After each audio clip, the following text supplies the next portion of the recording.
workshop on anger. He said, I didn't realize anger was, that popular. I said, oh yeah, it's all the rage.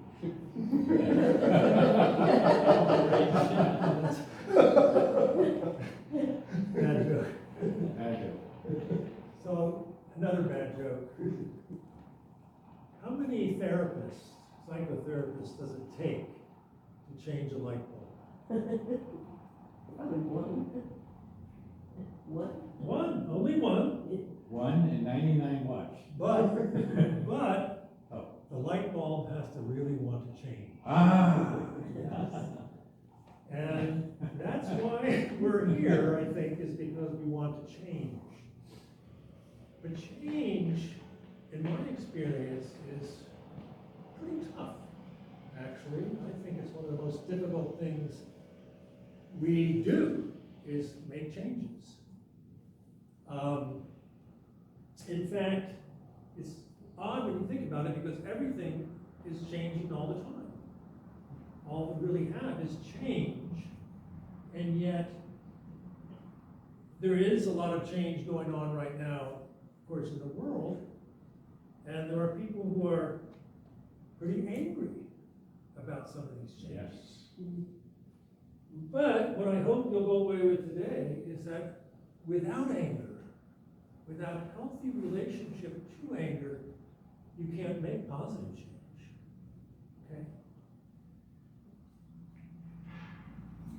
So I'm going to start giving you 6 takeaway points for today, and we're going to get into these in quite a bit of detail.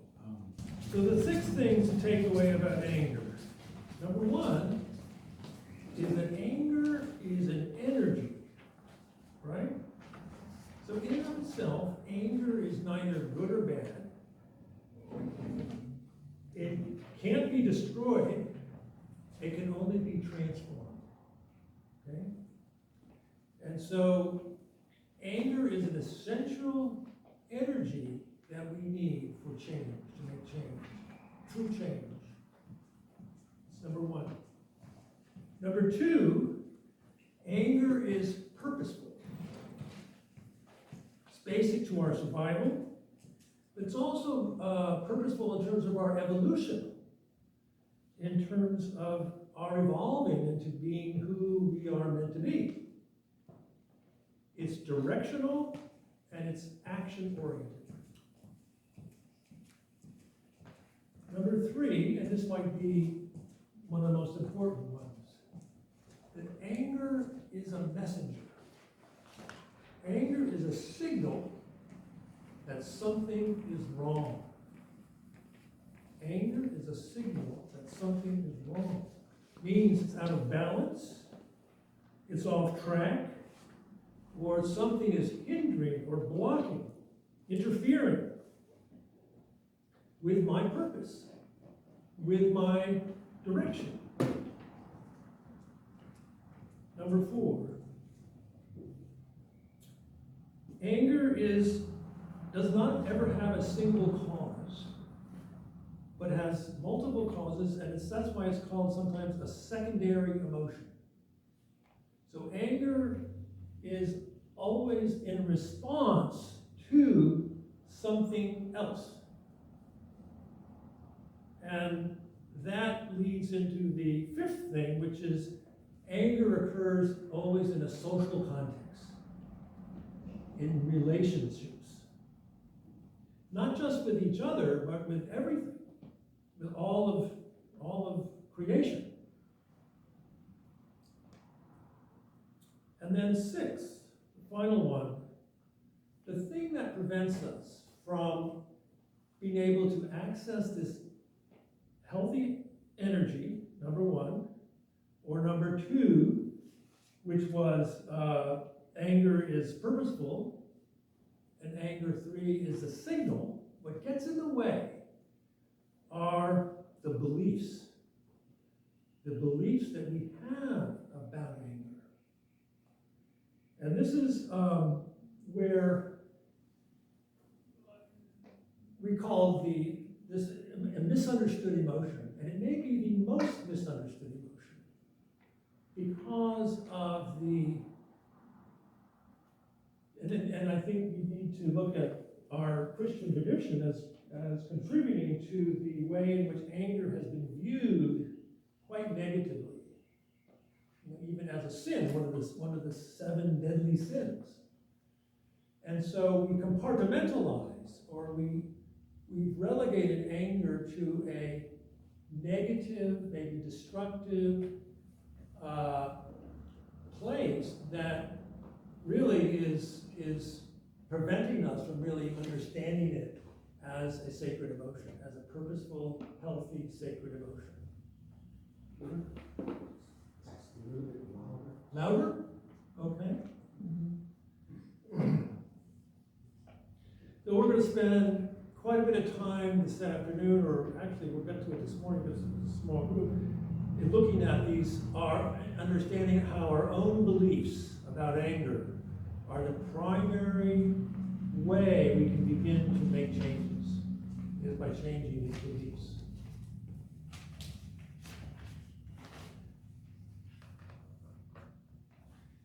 In order to really appreciate how anger is a social emotion, I want to put it in a little bit bigger context, and that means doing a little bit of understanding about how we are, as a human being, are put together, sort of like every psychology, in a way, every theory of psychology has an implicit model of what it means to be a human being, what it means to be a human person.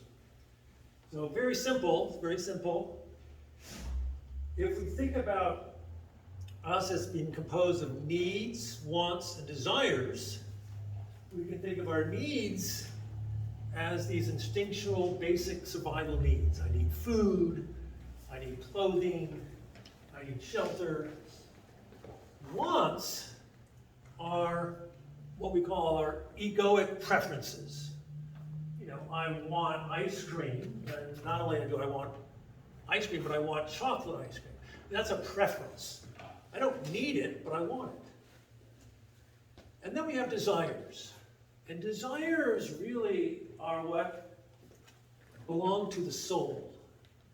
So when you think about what is my soul's sincere desire, this is not necessarily an easy question, because we mistaken for external things. Well, I really desire, a great big house, or a really fancy car, or I desire a lot of money. You get those things, but you're still not satisfied, because that's not the soul's sincere desire. What is the soul's sincere desire? One of the things I like about the psychologist Carl Jung is that he described the soul as being, a big word here, teleological. It means it's goal-directed. The soul has an inherent direction, and it has an inherent goal. And what is that goal?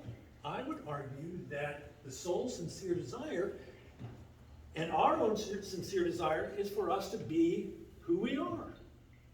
That's what I really want. I want to be myself. I want to be who I was created to be. I want to be all that I can created to be. And if you think about it that way, and we're going to talk about this quite a bit, and you start to realize, well, wait a minute, here I am in my life, and I'm going towards what I really want. And there are things in my way, there are things stopping me, blocking me, there are people hindering me. Do you think that might make you angry? Right? Yes, yes. So, what do I need as a human being to be able to move towards my soul's sincere desire? Well, one of the things I really basically need as going into the world is an environment that's safe, that's loving, that's holding, we call this the holding environment of the child's earliest beginnings, where there's support for that child, there's nurturing, there's care. Because basically, if to the degree that I have those things, I feel like, oh, it's okay to be me. I can just go about and discover who I am, flourish, and make discoveries for myself. And I'm moving towards my soul's sincere desire. But what happens is that pretty early on, people have other ideas about who I am and what I should be and which direction I should go. Parents have agendas, and not because they're necessarily vicious or mean, it's just because their own history is such that they can't see you as you are. So they're trying to force me into a certain direction that they think is the best direction. Gee, Dad, I really want to be an artist. No, son, you're going to be a lawyer, just like I'm a lawyer, and just like my father was a lawyer, to give you an example, okay? Yeah. Now, it gets more problematic when the environment is overtly or covertly quite abusive, right? Where there's violence, where there's disruption, where there's chaos. Because what that means is that this way in which I'm experiencing myself starts to have very specific trauma that begins to impinge on me. It begins to especially has to do with breaking and violating my boundaries. See, boundaries, this is a boundary. And we need boundaries to help define who we are. There's me, there's you, there's a boundary between us. This is extremely important. And it's extremely important when it comes to anger, because without anger, you will not have good boundaries. You can't have good boundaries. And that's why people who have been abused, sexual abuse, physical abuse, verbal abuse, emotional abuse, have problems with boundaries. And they have problems with anger. They have problems with anger. It's not that they're not angry. They're very angry. And oftentimes, though, that anger is going in the wrong direction. You know where it's mostly going towards? Oftentimes, to yourself. They're angry at themselves. Yeah. And there's a reason for that. And partly the reason for that is what I need, again, as a child, is to feel safe. I need to feel safe. Now, if I'm in an environment that's chaotic and violent, and I don't feel safe, I've got to figure out how to survive. I've got to figure out how I'm going to get through this. And the way that I'm going to do that is make myself the problem, because that's the only thing I have control over. I don't have control over these forces out here, but I have control over me. You see? That's one of the reasons why people have such a hard time, trauma survivors, getting angry at their perpetrators. Because they remain angry at themselves because it doesn't feel safe.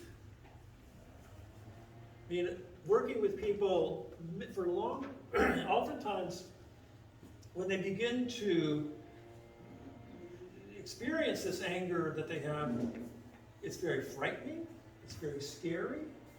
It feels like, God, if I let this anger out, it's never going to stop. There's so much of it.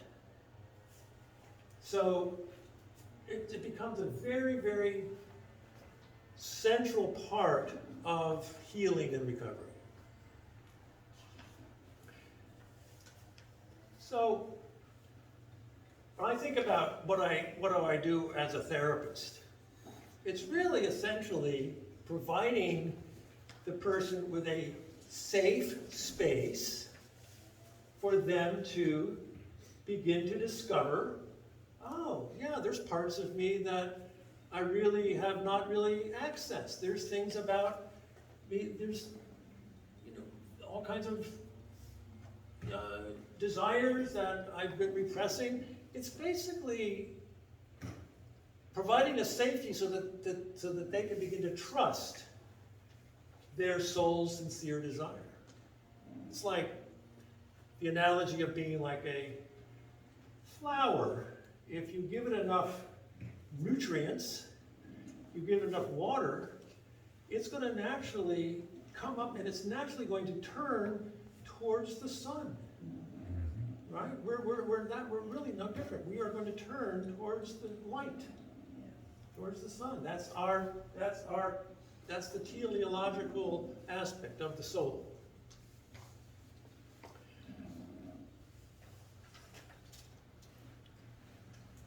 Let me just stop here and see if there's questions that any of this has brought up for you. Things you... Is this new information? Is this old information? Yes? Well, what about if you change how you got the desires and all these things. What about if you change the way that you see these things? You try and instead of being, what I'm trying to say is if you are constricted by the world, the physical world, and your limitations within it, that can lead to a lifelong pursuit of anger. You're gonna be dealing with anger the whole time. Yeah. Whereas if you step back from that and you see yourself as a soul, a spirit, that's not bound by all those things. So my desires are not tied up with all the human shortcomings and all the things that you're going to be tripping over your whole life. So I choose to separate myself from that. Yeah, that's precisely, and so my soul's highest desire yeah. is to be free of the body, to be completely, liberated with the source. So I think what you're saying is it's really very much has to do with my perspective. Yeah. With my perspective, and that's absolutely right. See, because we're all wearing a set of glasses, a set of lens that is interpreting constantly our experience, both our current experience, but also we're looking back at our past experiencing and making an interpretation. And that interpretation is what's influencing how we behave. And this is fundamental to what we're going to be going to now, which is our beliefs. Okay?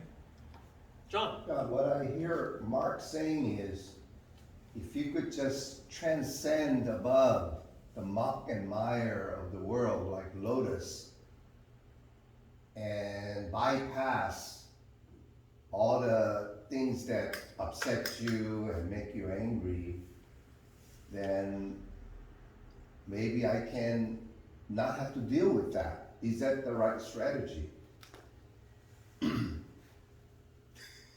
Let's find out.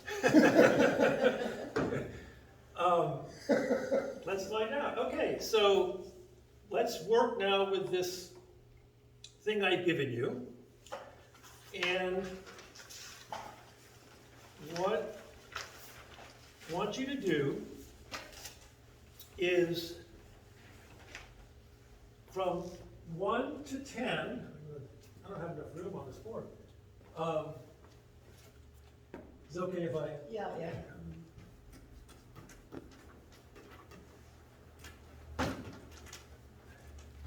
So count up from 1 to 10. count up your yeses. And then from 10 to 21, count up your yeses. And then from 22 to 30.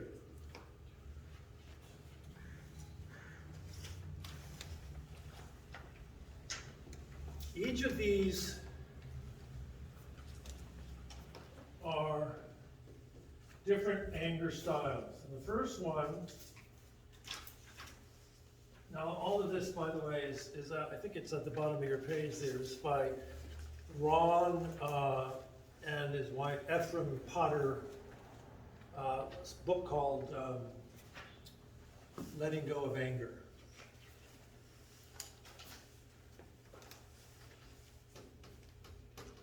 Is masked, explosive,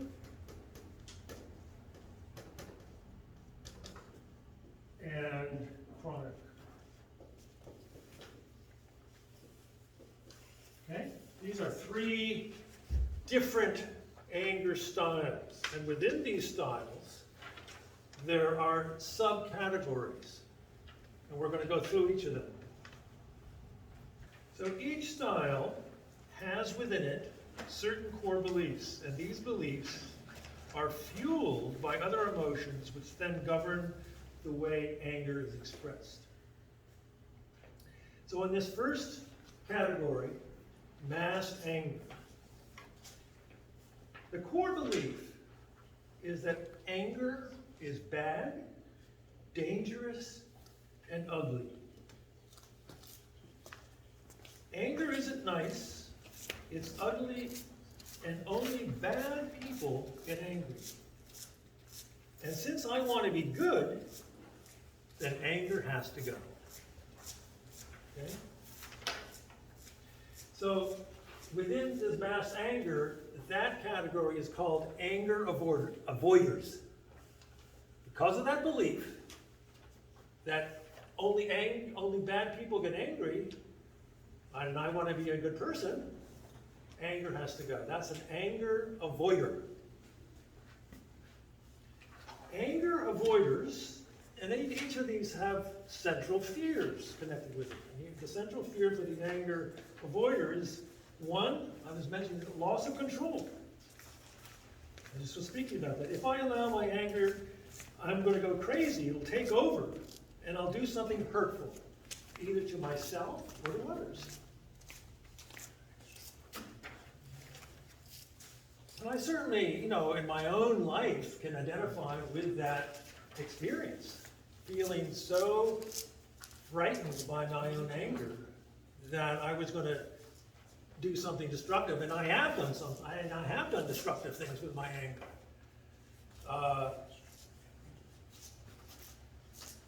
The other fear, number 2, is I will be rejected, punished, or abandoned if I get angry. Okay? Thirdly, the anger avoider is afraid of getting stuck. I've mentioned this. Once the anger starts, it'll never stop. I won't be able to shut it off. The belief that I will become a rageaholic, just like my father, or just like my whoever. That's a very common fear. If you've grown up in a household where there was a lot of explosive anger, it's terrifying. And you then feel like, boy, I'm not going to be like that.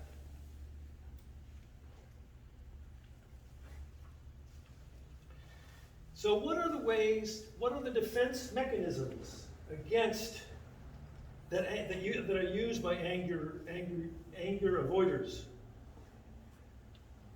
One is by disavowing, simply saying we don't have it, or by dissociating, splitting it off. The anger is the enemy. Anger is bad, and I have to get rid of it.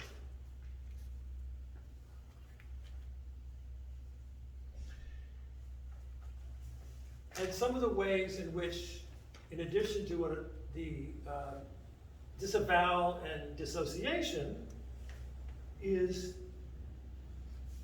anger avoiders just don't see any reason to get angry.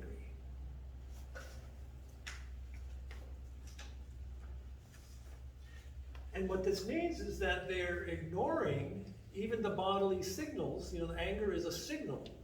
They're avoiding that signal. I don't see it. For example, I don't want to hear any upsetting news. Don't tell me anything that's upsetting, Wow. you know, because I don't want to hear it. Or sometimes going into confusion. Gee, I don't really know what I feel.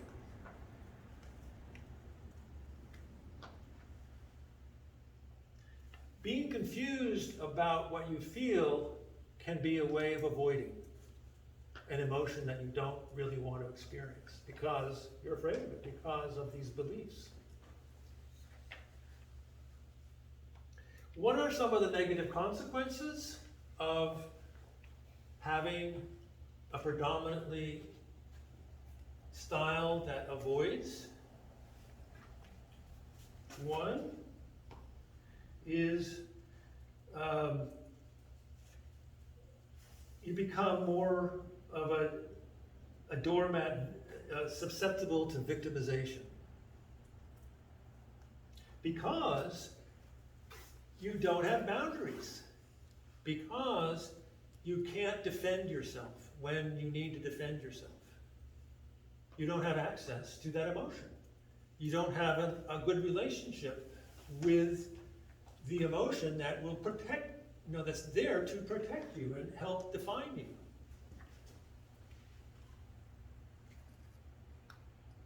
Other costs are physical illnesses, depression, headaches, ulcers, all kinds of sexual problems. Why? Because again, anger is a signal that something is out of balance. Your needs are not being met, you're not getting what you need, and you are not in line, you see, with your soul's desire. Anger avoiders are not listening to the signals, and therefore you're losing your voice and your power.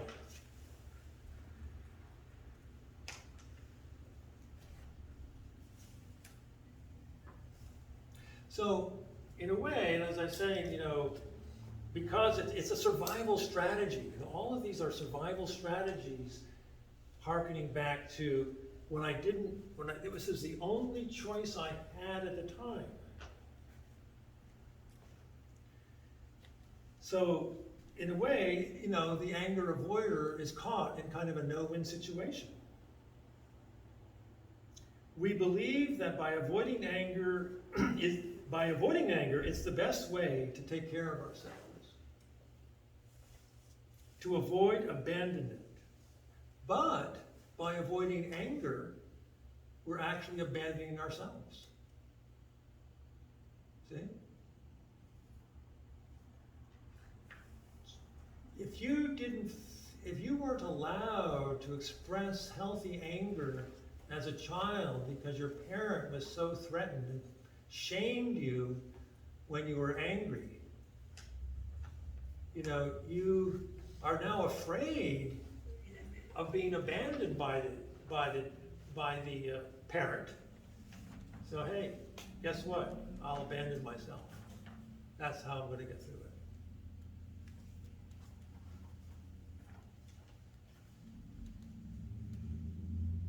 In one form or another, anger avoiders turn anger inward, believing it's safer to hurt ourselves than the other. This can become a vicious form of self-hatred, and we practice various forms of torture and punishment upon ourselves with feelings that are actually meant for others. This is a very, very common problem that you see in most people who are struggling with addictions. Addictions are a form of slow suicide. form of punishing yourself with feelings that belong to others, but they're turning it on themselves.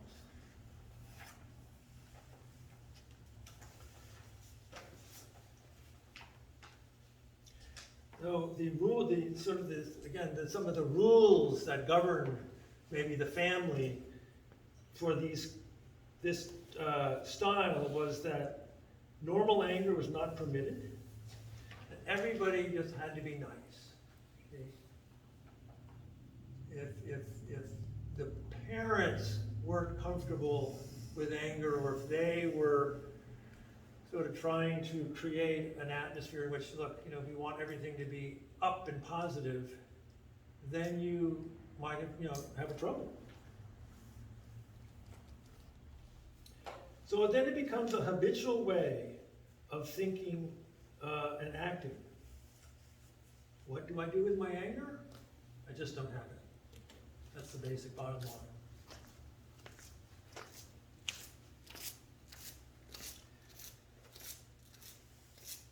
So the next subtype within the masked anger is called sneaky anger. And it's different from avoidance because I'll allow anger, but I only show it indirectly. You'll know I'm angry by what I don't do. This is the passive-aggressive person. Okay? You'll know I'm angry by what I don't do. Sneaky anger is a weapon of the weak and the powerless. It's a way of saying to the world, you can't make me do what I don't want to do.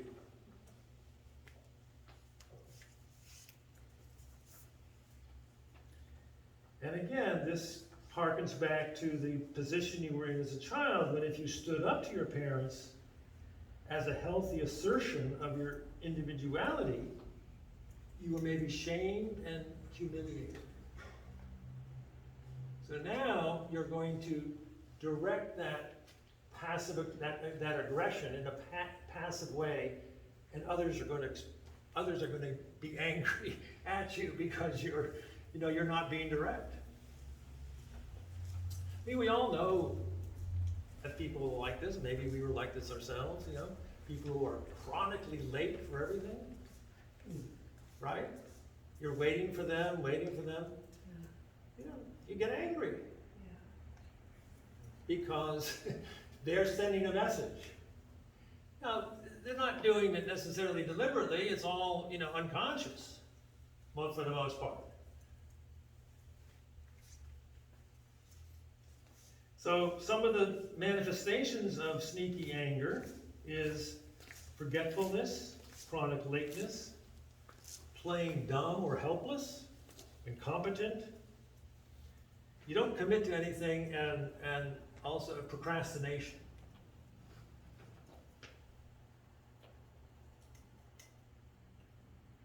Underneath the belief that by opposing angers that you are winning, but in actuality, you are using all your energy opposing others, you lose touch with what you really need and want, you see. You're so focused on what's going on outside of you that you're not really paying attention to what's going on inside of you.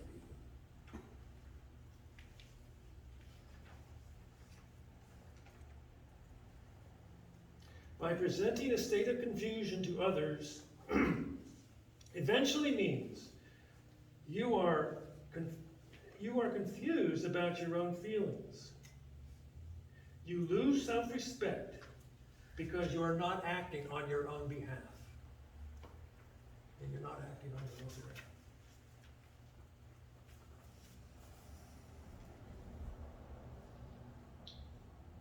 Anger sneaks manage to get other people mad at them when in actuality they are mad at others.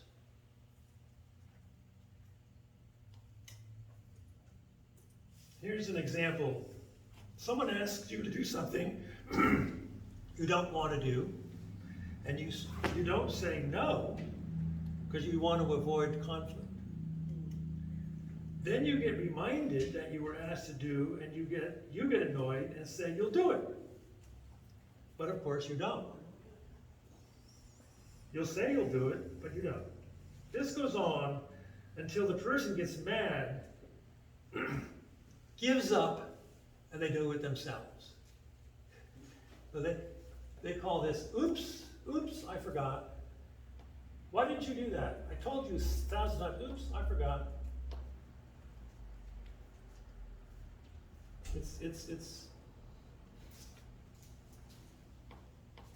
It's not an uncommon strategy. Or by playing dumb and helpless. I don't know, I can't put the dishes away, I don't know where they go. Oh, gosh. I'm not, It doesn't work. I'm not as creative as you are, you do it. So you've heard, by playing dumb, ignorance isn't bliss. No. Ignorance is pissed. Okay?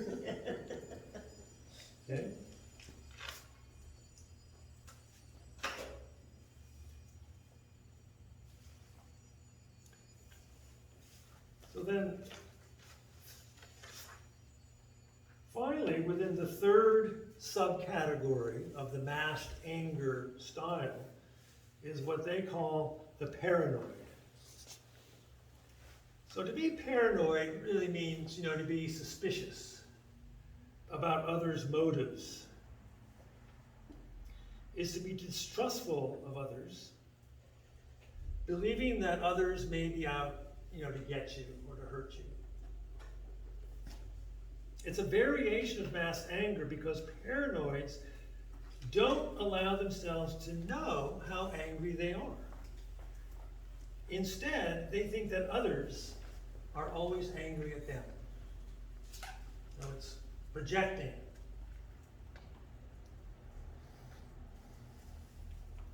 So here's how it works in the three subcategories.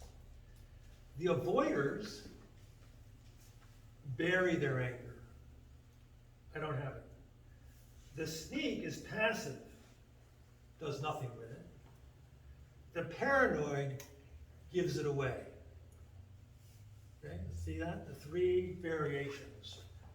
You don't have it, avoid it, or I'm passive about it, do nothing. The paranoid is give it away. The emotion that runs this style is guilt. Why? Because the person with the paranoid style feels such guilt about their own aggression and hostility that they can't explain it, they can't express it. They feel guilty about being angry.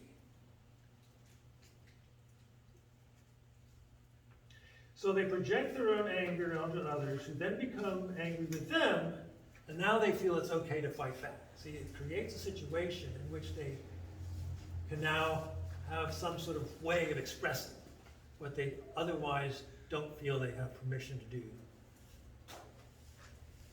This style is by far the most complicated. It's mixed up with things like jealousy and greed and envy because they're seeing in the other person something that they feel they don't have. And they're envious of it. This is very unconscious. The paranoid style is someone who's, envious that the other person has more,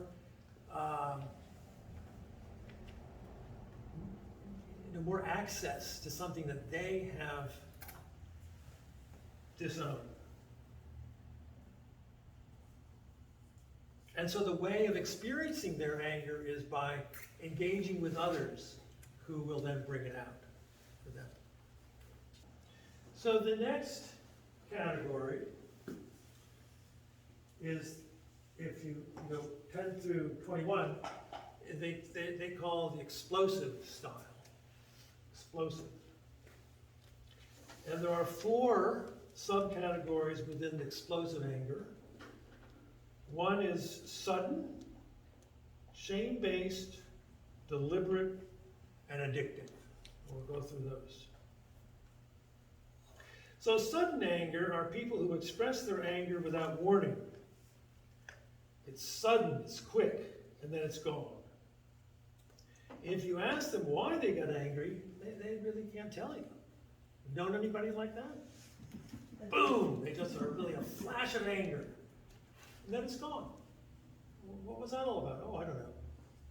I'm done. It's gone. It's finished. You know?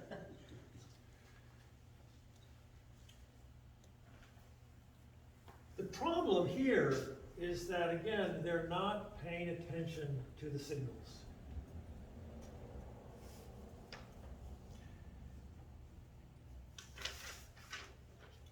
They have difficulty controlling their impulses because of built-up frustration that goes unchecked until it comes out suddenly. So they're basically, anger is a messenger, anger is a signal. They've just been ignoring that. And so it's like each time they're ignoring, it's like, I'm gonna put more wood on the fire, more wood on the smoldering fire. You know what happens? Suddenly, all of a sudden, boom, it's gonna ignite. And boom, you're gonna get this explosion of anger. These people have a very low frustration, low frustration tolerance. They're impatient, both with themselves and with others. And so what's happening is that they're using anger to let off steam. It's a way of discharging steam and this built up of frustration. But if you use this style, if you are using and venting to make yourself feel better, it's like teaching yourself to become angry more and more.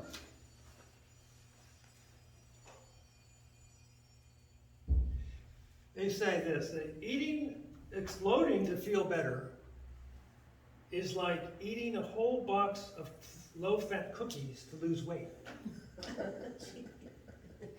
It's just as irrational. It's irrational. But people do this. People do this. Boom, let off the steam, I feel better, I go on, that's my style, you know.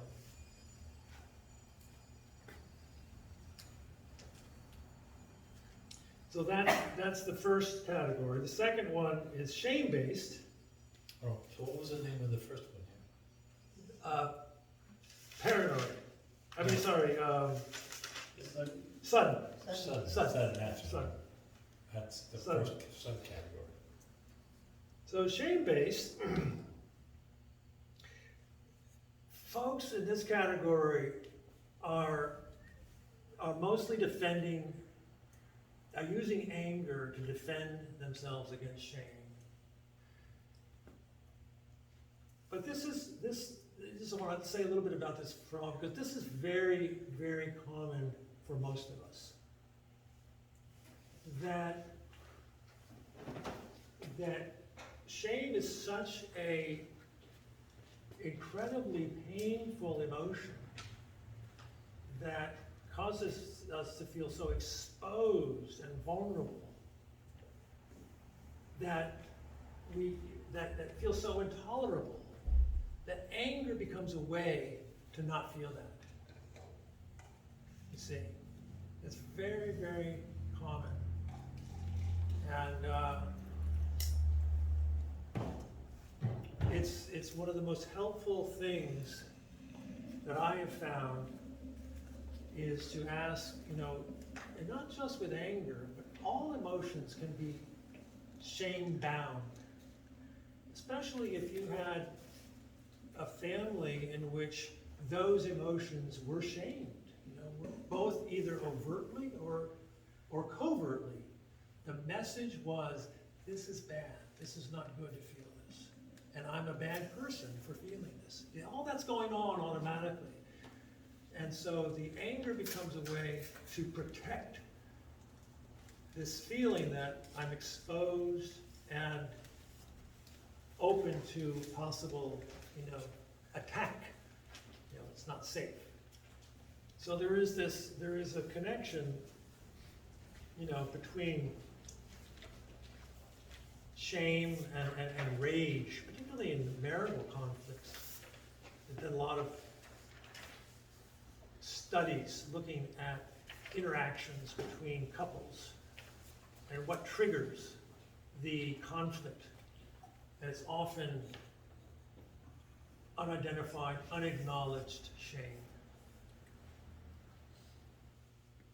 And the problem, see, is that because, again, of the way in which you've internalized these beliefs, you can't really ask for what you really need, because what you believe you need is wrong, or that you can't have it, or that it's going to upset somebody. Deep down, you don't ask for what you need because you don't trust that those needs are okay. See? But you have needs, so you're going to find a way to try and get them, but it's indirect. See, it's indirect.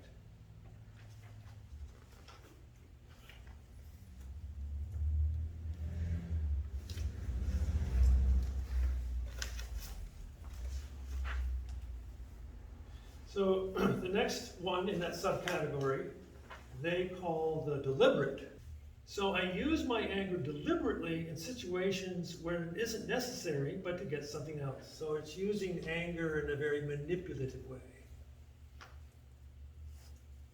In order to make others do what you want,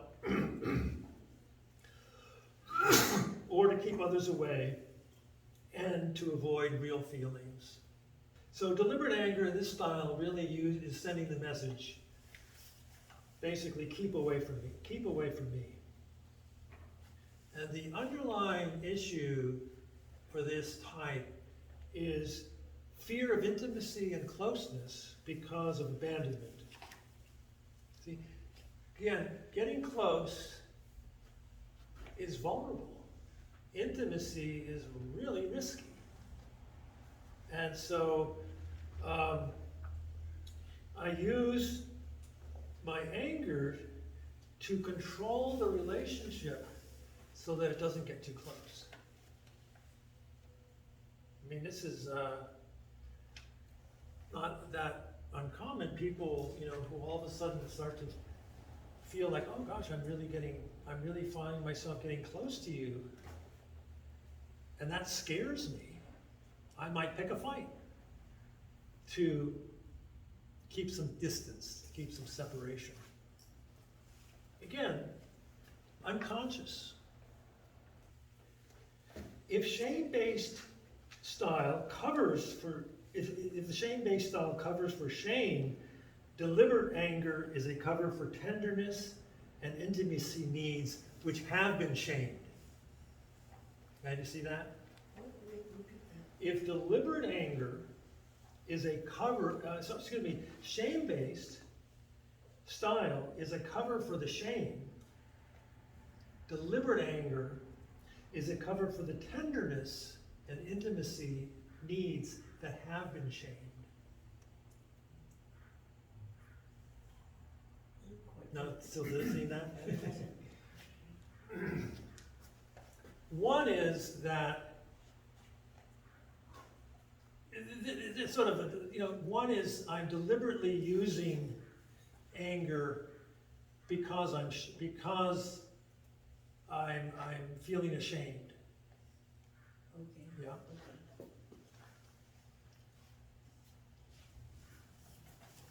Can you give an example of that fear of intimacy and therefore I use anger to avoid being vulnerable? So can you sort of give an example so that we can kind of see what that looks like?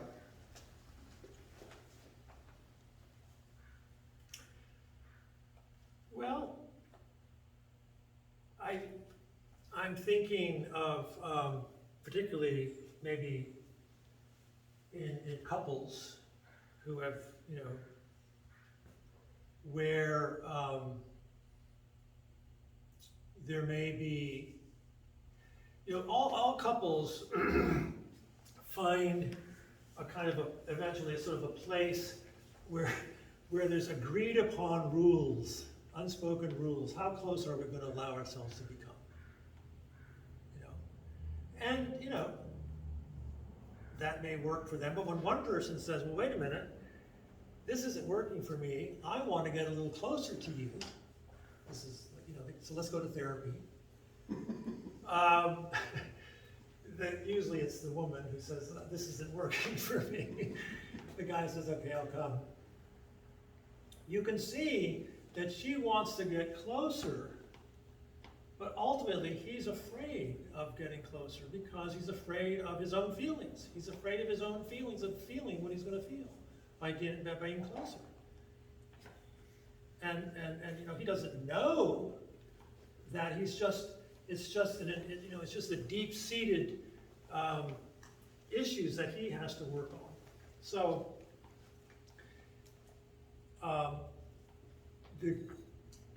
what ends up happening is that as she makes attempts to get closer, he responds by trying to counter that and push away.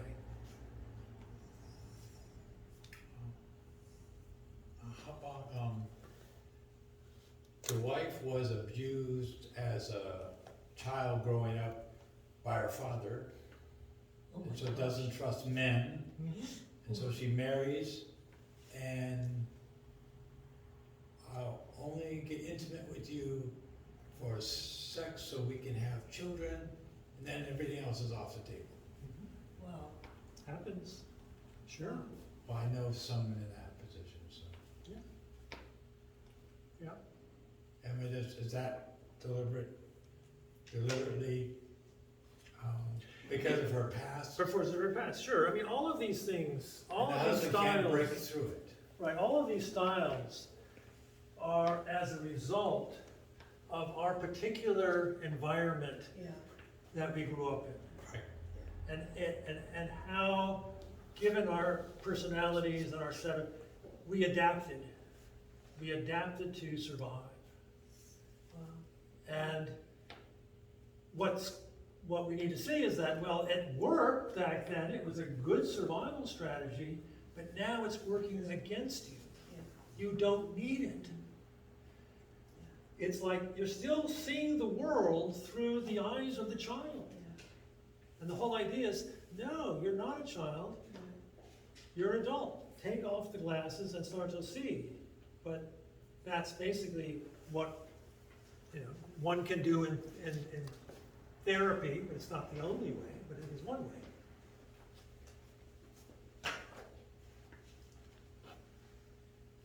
Yeah, so all of these styles, we shouldn't think of any of them as being bad or one's worse than the other.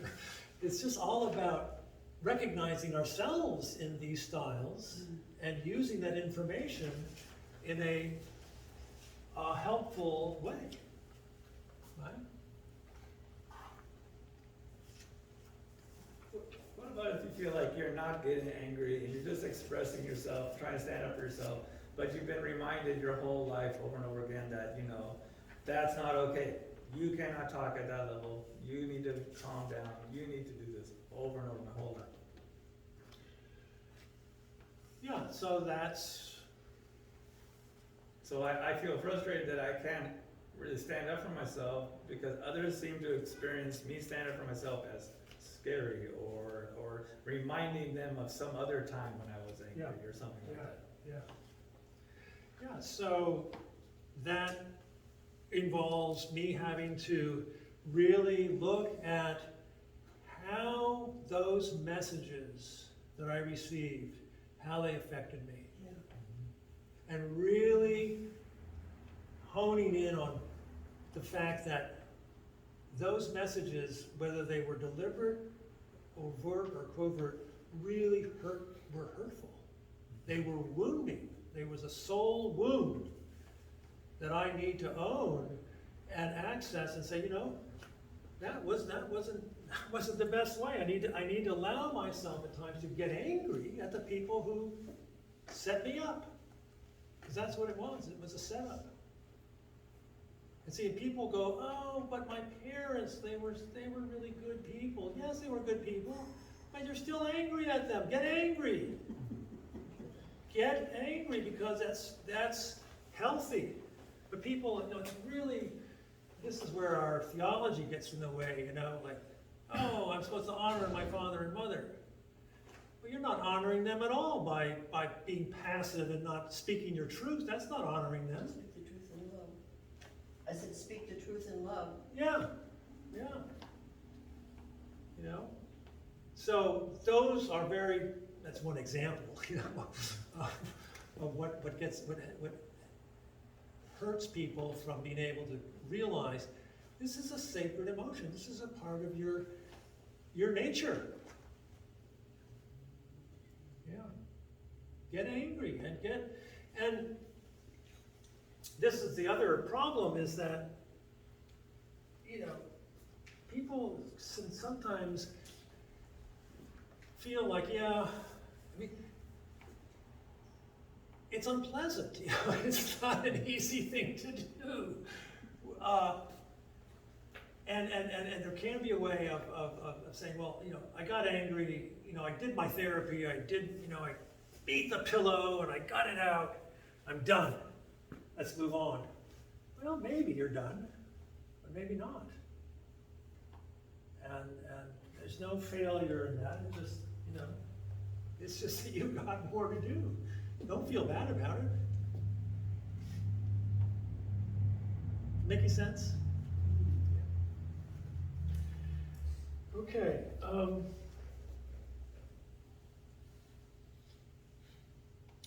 So, where did we leave off? Deliberate. Deliberate. So now we're number 4, I guess. Oh, yeah.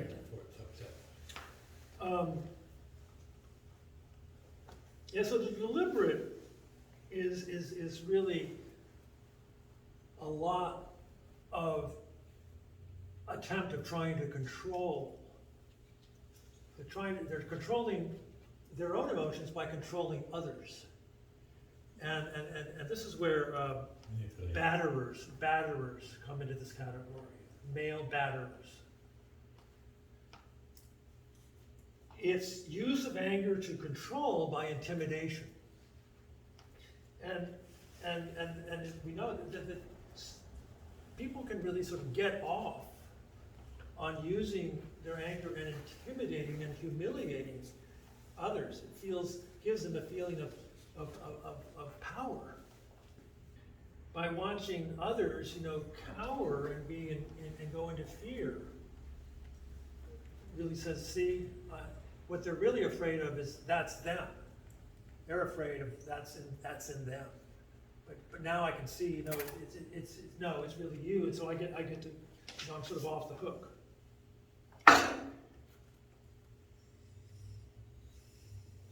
So people in this category have a poor self-image, but it doesn't show, because that's part of the game, to show off and to look and act tough. It's a role, and it was learned, but it's hard to give it up. You have become attached. See, this is the male batterer, become attached to the image it gives you, the sense of power. Even though it really isn't real, it's what you know. It's what you know. And it's going to get to the next style, which is the addictive style, but mentioned here is that if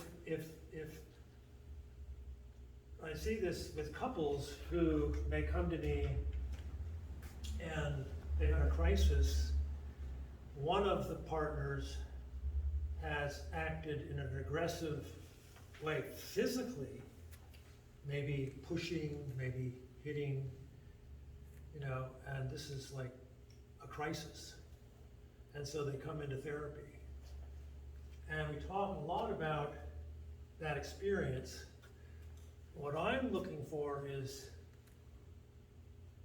is there really an understanding of what went on, and is there remorse?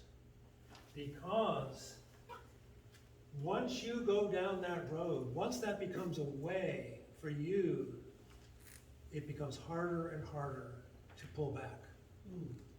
Yeah. Becomes addictive. Yes. You know, when I look at the whole history of patriarchal societies and cultures, I see it's a kind of cowardice way that man uses their anger to kowtow their women. Mm-hmm. And it's so convenient because they have a physicality and their booming voice. Mm-hmm. And they will just kowtow the whole family with his just raising of his voice. And everybody just will kowtow. Yeah. And he likes it. Oh, yeah. He loves it. Yeah, yeah. And he will always use the card Mm-hmm. when things are not getting his way, or if he's feeling ashamed. Yeah.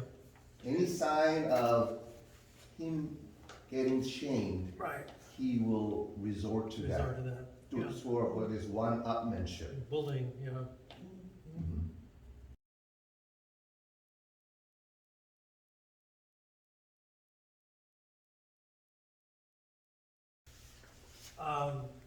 And you can become addicted to anger. They call them rageaholics. And the process going on in the brain when you're in a rage and you're in a state of sexual ecstasy are exactly the same. So that's how, that's the, you know, the release that rage provides can be very addictive.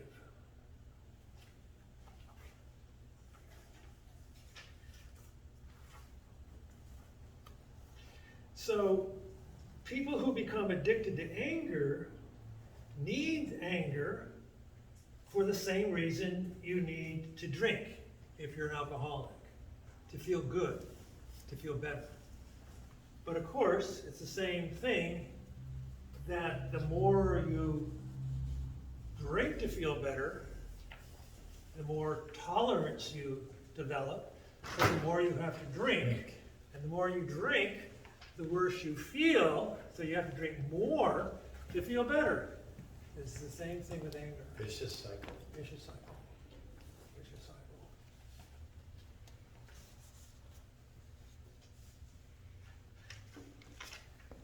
So here are some of the symptoms and signs of addictive anger, which really are the same sort of signs you see in someone who's an active addict. Denial. I don't have a problem. Minimization, rationalization, relationship problems, and basically loss of control.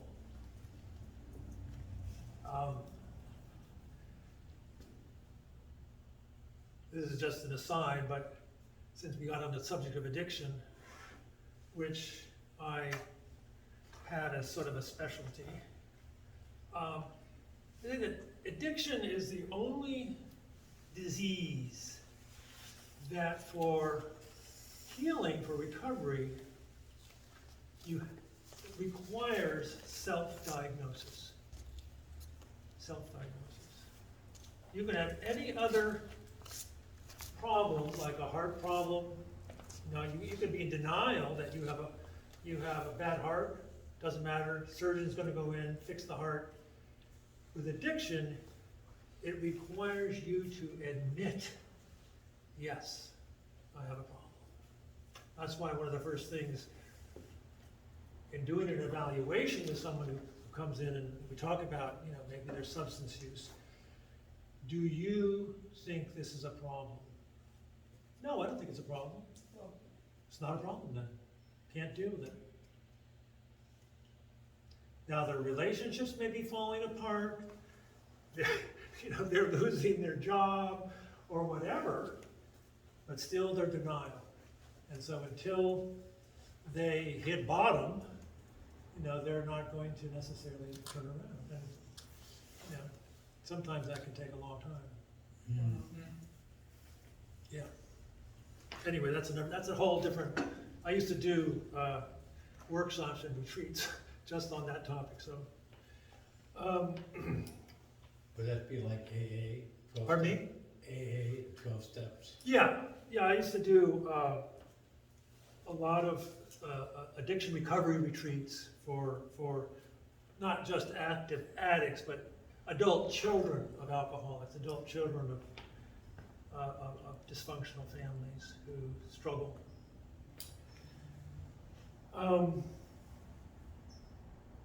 And just with the rageaholic, it's very similar in that some, you have some alcoholics who are binge drinkers and others who are, get a little bit souse daily, but the same with the rageaholic. They can go into binges where all you feel like, oh, you've been pretty good for weeks. Yeah, but now I want to binge. Same. It's the same phenomenon. So the key to anger addiction is learning how to say no. It's the same thing. It's abstinence, abstaining. That's what was the big discovery, by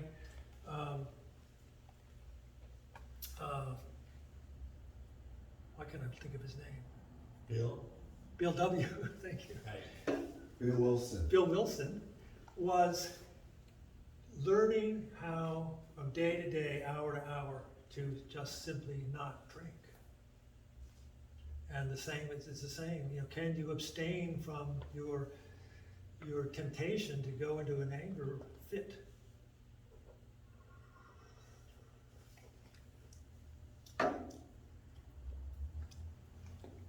I've struggled with this. I mean, I don't think that I was a rageaholic, but certainly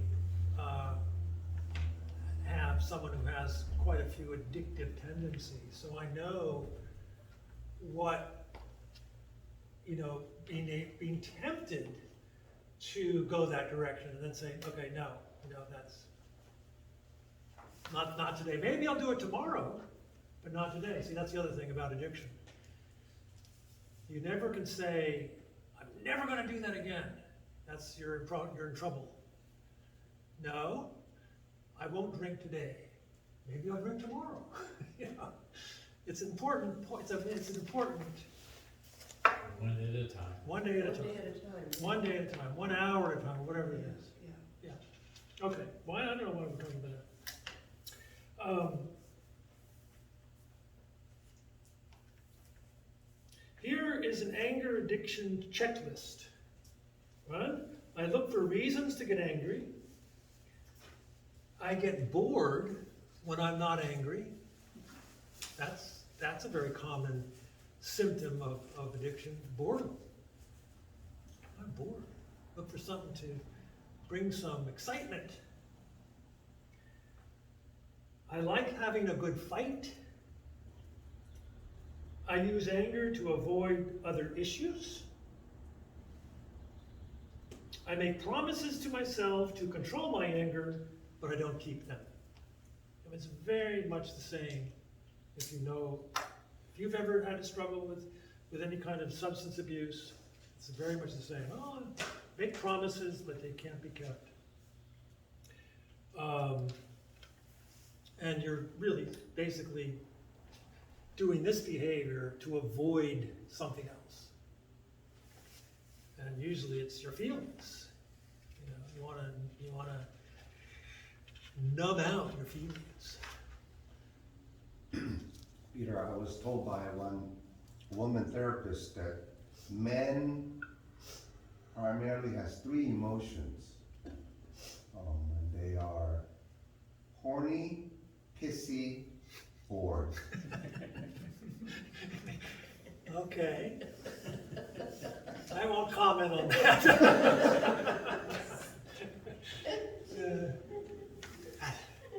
That's too close to home.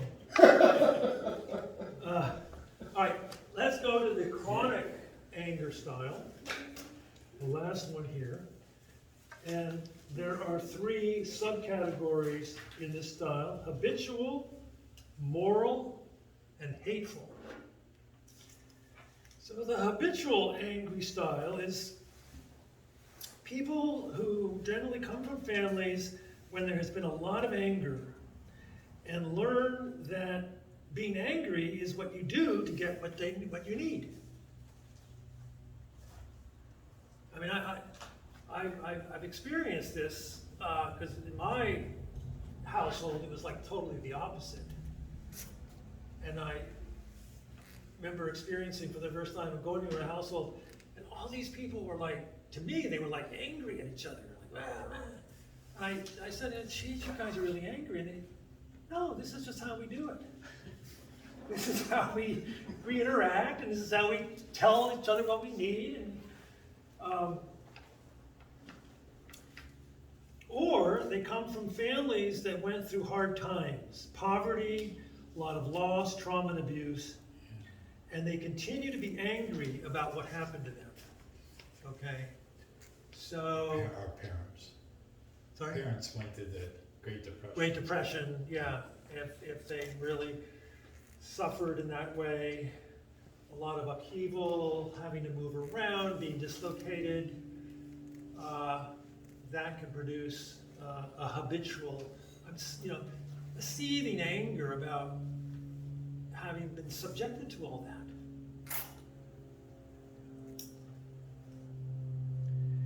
See, a habit is a way of predicting or managing life's situations. See, not all habits are bad, right? Like brushing your teeth every night is not a bad habit. You do it to prevent and manage tooth decay. Right. Okay? And so a habit is a way of predicting and managing life situations. An angry habit is a way of remaining stuck in the past. It's a way of remaining stuck in the past. You know people like this who, they can't help themselves, but, they're always recalling something from the past that they're angry about, or hurt about. They're reliving it. That's a habit, habitual way. And it doesn't matter, it could have been, 10, 20, 30 years ago. It's a way of being stuck in the past. This can take various forms. One, grumpiness. Grumpiness is a form of habitual anger.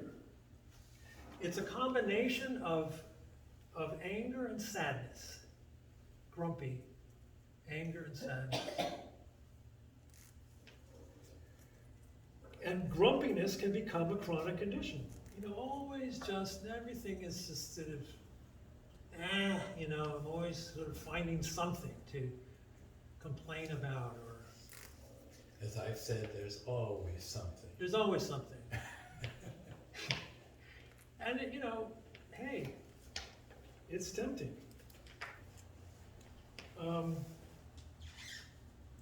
Having unrealistic expectations can actually be a form of habitual anger, unrealistic expectations. So having, a standard that's so high that it's impossible for anyone to meet it gives me permission. See, you failed again. You failed.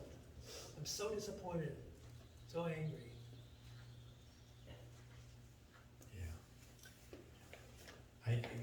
Yeah. You got your 4 A's, but what about this 1B? What's this all about? You all remember the author Scott Peck? Remember that? The Road Less Traveled?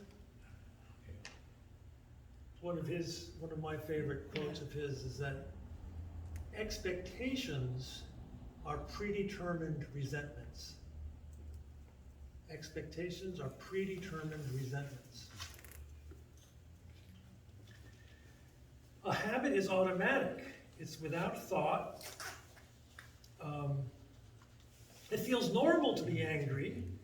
To be at peace feels abnormal.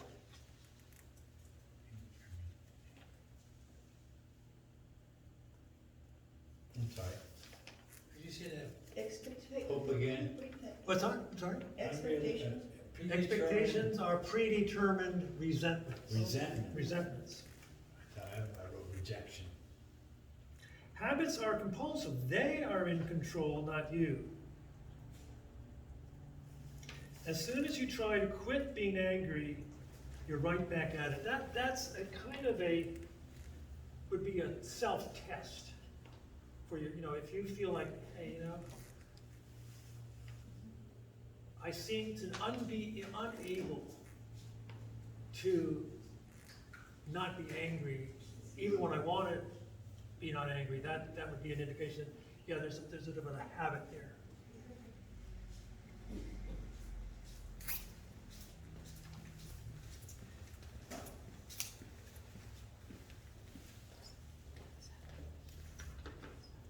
Now, let me just say something here about the difference between this kind of anger we're talking about and then what we call moral anger or moral outrage or righteous indignation.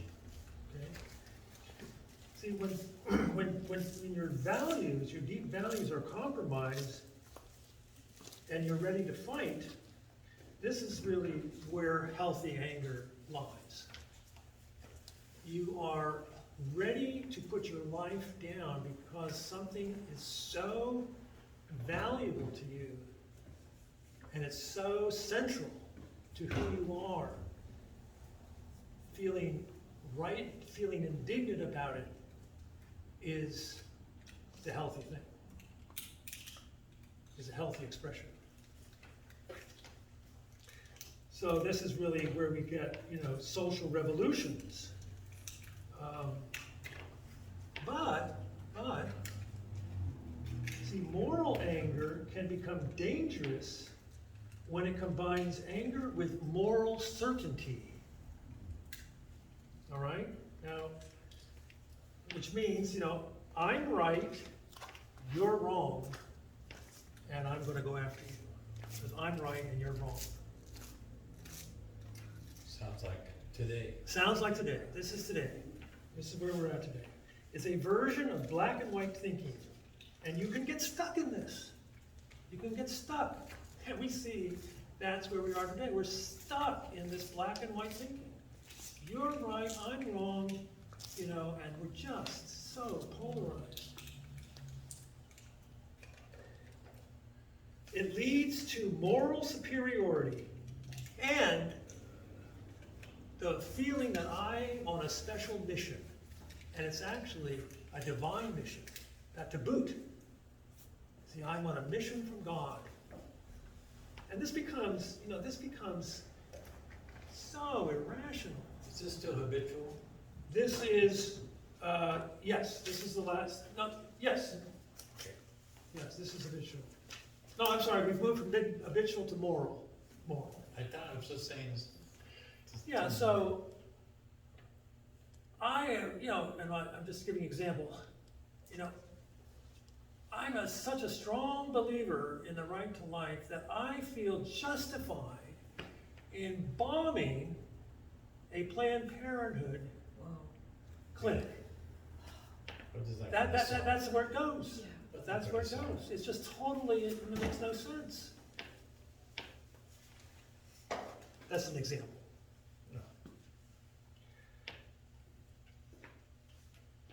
Using values as a weapon.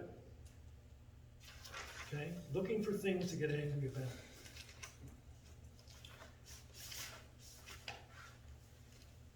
Okay, that does it for moral anger. So finally, the last category is what they call hateful anger.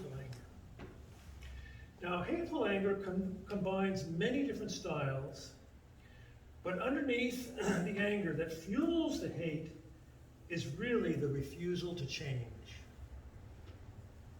It's the refusal to change.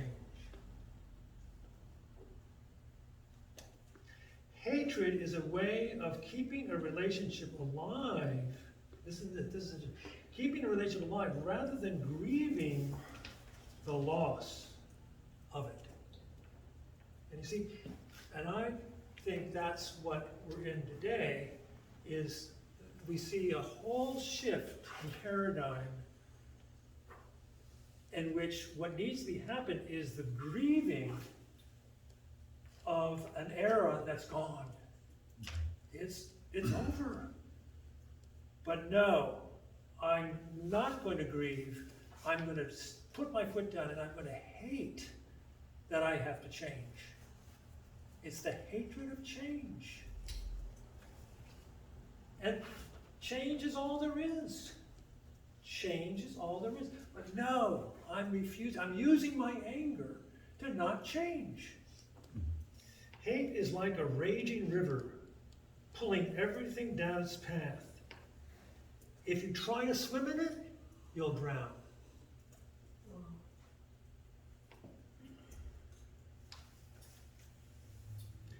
So here are some of the streams that feed the river. One, resentment. The word resentment means to feel again. Revisit, to feel again. I keep revisiting old wounds. I have a perspective, and I think you put the finger on the pulse about the hatred, anger, and I think that's what's plaguing America in the moment. Yes. So you have this white grievance politics and great replacement theory that Tucker Carlson and the Fox News been spouting for last 2 years.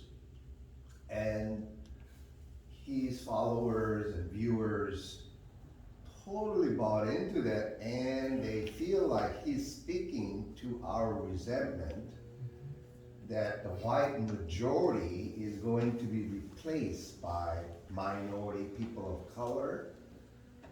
And so you have right to feel this rage. Mm-hmm.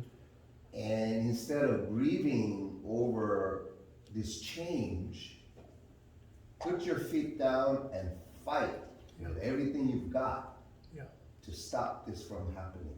that's right. Yeah, and the No compromise, just no compromise. I also think it's I mean this is you know Both sides, no compromise. that because of our history in this country of having so unabashedly taken land away from the native peoples, you can mention slavery, colonization, because we really have never dealt with that in an honest way. We're acting out our shame by shaming other people and feeling like, no, we're not going to let ourselves be humiliated by the very people that we once controlled. Right. And the whole book banning movement by the right wing Yeah, politic is about, we don't want our children to feel uncomfortable, feel guilty by preaching about yeah, history Yeah. of slavery and Yeah. what we've done and all that stuff. We don't want that. yeah. It's a good example of disavow. I'm just not going to look at it. Right. We're just not going to make it exist. Mhm. Make it go away. So there's a lot to do, and there's different directions we could go. But let me ask, show of hands, how many of you fell into this first one in your scores? 1, 2, 3. 3. How many were in this one? 1, 2, 3. Anyone here? Okay, 1. one in the chronic, okay.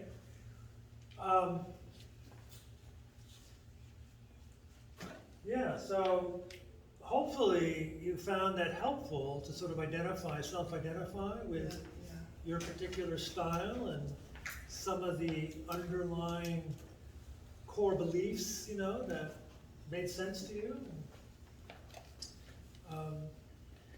What I want to do now is let's talk a little bit about transformation and change. Now I've got all this information. What am I going to do with it? You know? So for the avoiders, you know, it's really important, you know, to begin by accepting that anger is a part of life, and to really make a commitment to yourself to begin to listen to your anger. And again, anger is a signal, signaling that something is wrong. So it really begins by making that decision. And it also, and this means turning towards it, not away from it.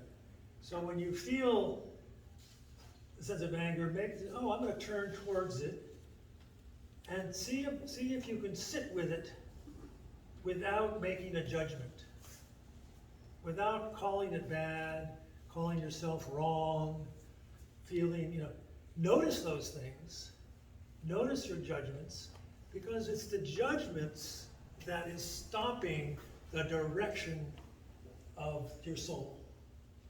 A judgment, you are making a decision which way the river should go. And why? You know, you know, no, let's find out where it's going to go. Let's find out where it wants to go. How do I do that? I've got to begin by non-judgmental acceptance. And again, this is where, you know, you're back to thinking, isn't that what good parenting is supposed to do? Yes, you provide an environment where it's safe for the child to emerge and be themselves. That's what we're talking about. That's really what, when we talk about recovery, you're trying to recover that part of you that, you know, got waylaid because, again, the environment wasn't adequate, didn't support, you know, your being who you really are.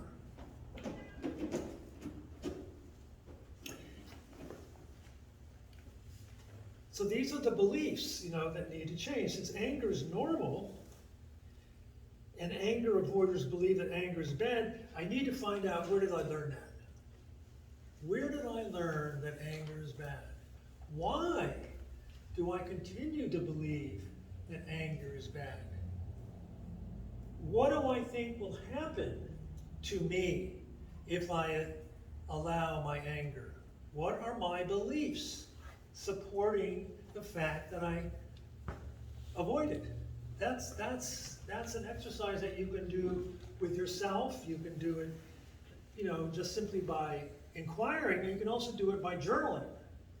Journaling is a very helpful way to have a dialogue with yourself.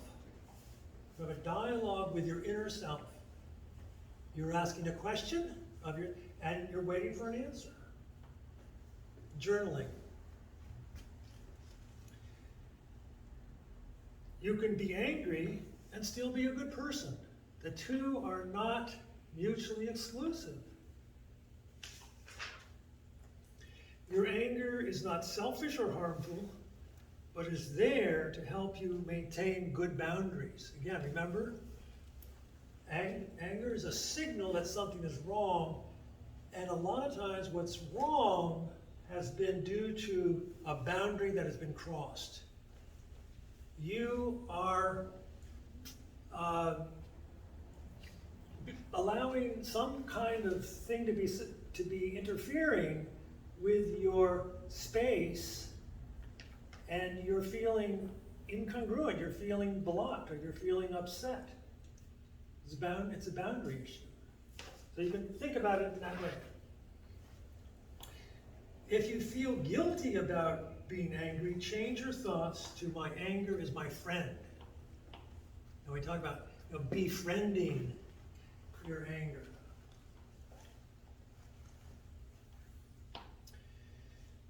So that's for the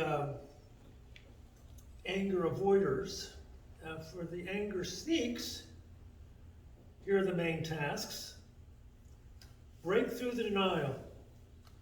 Begin by accepting that you are an angry person. In other words, remember the angry sneaks, who are the passive aggressives?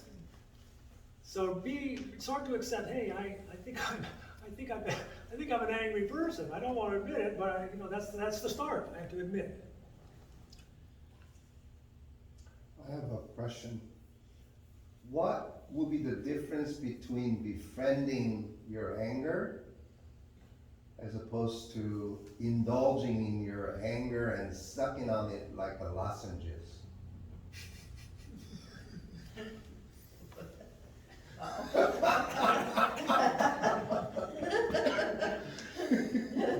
He comes up with these things. Well, Go now with it. you're, because I think you're describing is one of the other styles.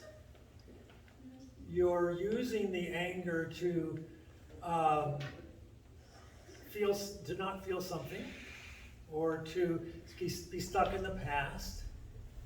You feel by letting it be there and sort of like, I'm gonna hold on to it.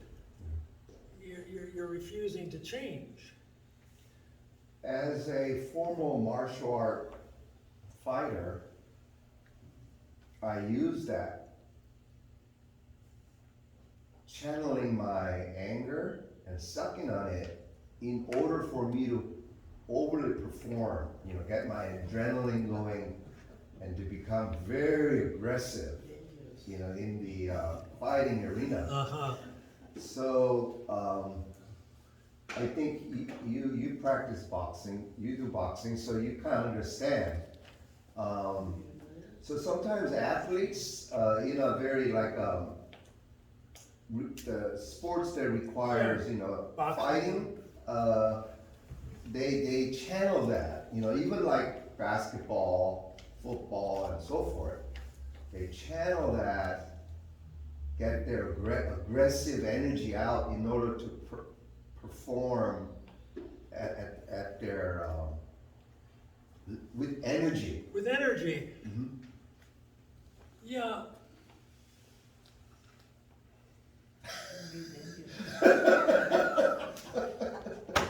Explosive. If you're able to do that and it doesn't carry over into the rest of your life, I'd say fine. If you can do that in terms of, and it maximizes your martial art combat, and then you can let it go, fine. I don't see that that's necessarily a problem. But I thought that's the whole nature of martial arts, is to be calm in the midst of the storm. If you got anger, isn't that gonna cloud you? Yes, so I didn't learn it properly.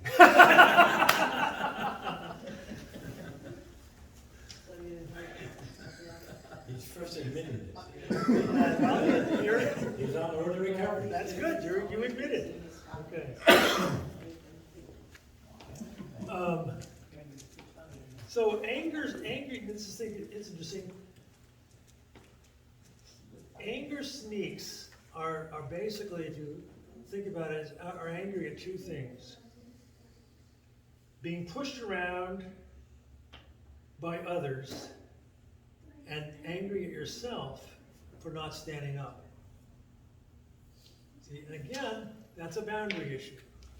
I can't tell you how many times I've sat with people, and when we get to the place in them where they realize they're in touch with their anger,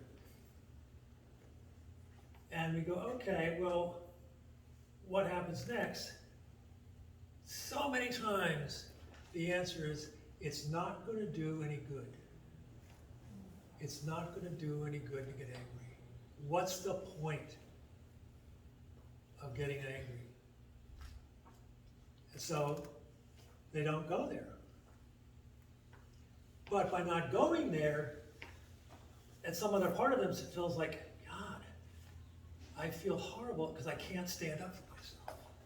See, that's the negative side of that. That is an indication of some kind of relational trauma, where standing up for themselves vis-a-vis another parent was impossible, and so they're now in a bind. They were shamed for trying to assert themselves, and that's where they're still stuck. That's where they're still stuck. Yeah.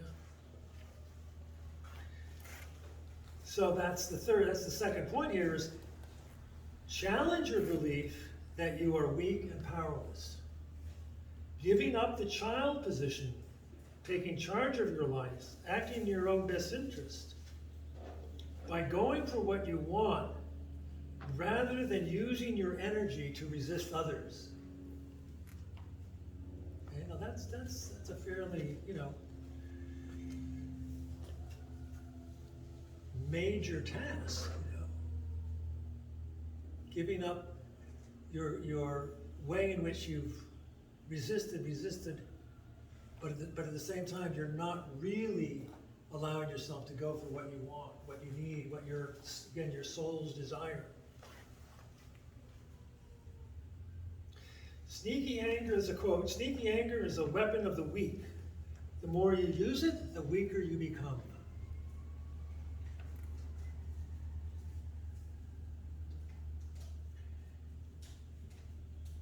Sneaky anger is like the dog who's licking your face while peeing on your shoe. That's passive aggressive.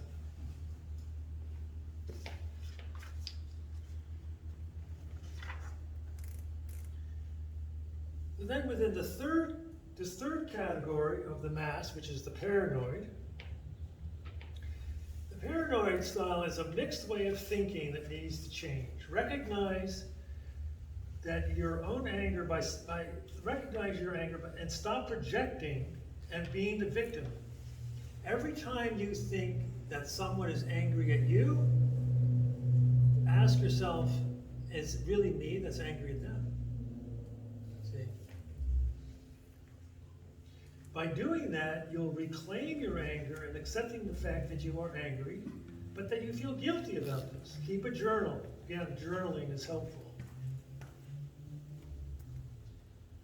When you think of others that you're angry at, write it down, then ask yourself, how am I angry at this person and why? Why? Is it because you feel in some way they have treated you unfairly, they've treated you, said something that's hurtful, devaluing, again, crossing a boundary. So again, it always has to do with somehow a boundary. You know, a boundary's been crossed.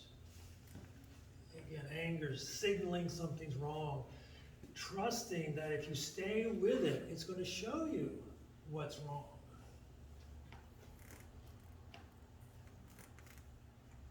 So that takes care of the mast. Let's go to explosive anger.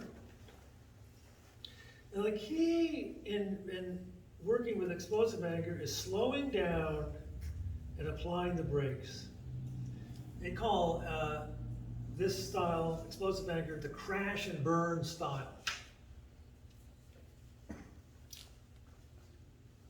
Pay attention to the warning signs, the thoughts and feelings that come right before the explosion happens. Now this is a very helpful way of becoming aware, and you do it a lot with people in recovery who are trying to recover from addictions, is to walk back all of the events and the thoughts and the feelings that were going on before you decided to, whatever it is, whatever your thing was, drink or sexually act out or go into a rage or, whatever that behavior is. Walk back to asking yourself, what was the series of thoughts and feelings that I was having before that went on?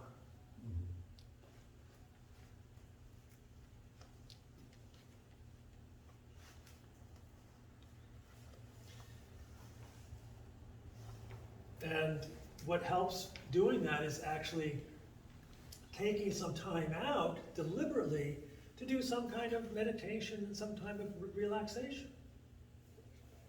Yeah. What am I feeling? Where am I feeling it? Is it okay to feel this? No, it's not okay to feel this. Why not? What's wrong? What will happen if you feel it? That kind of.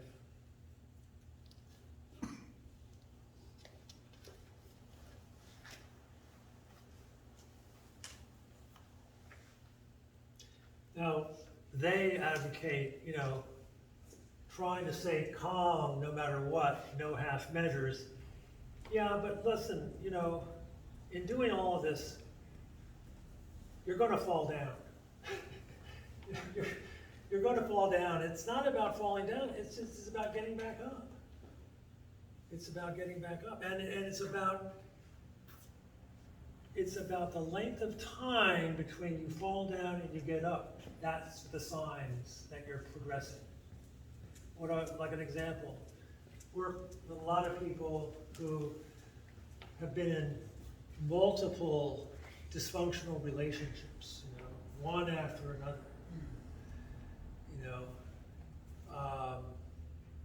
And so they're in therapy with me, and we've been working through, the past, and we're working through the current relationships, and lo and behold, they were in another relationship, and it's turned out to be kind of exactly the same pattern. I said, yeah, but how long did it take you to discover that? Well, a couple of weeks. Well, you were telling me that it was years that you stayed in that unhealthy relationship before. Now we're only in 2 weeks. Let's celebrate. Let's celebrate. That's great. I mean, speaking from one's experience, I was in a long-term relationship, and I mean, I'm a slow learner, and I knew after 10 years that I didn't want to be in that relationship, but it took me 4 more years to get out. Wow. So, it's pretty nice. It's fairly common. Okay, that's the explosive anger. Shame-based anger. Stop acting out your shame on others by playing the blame game.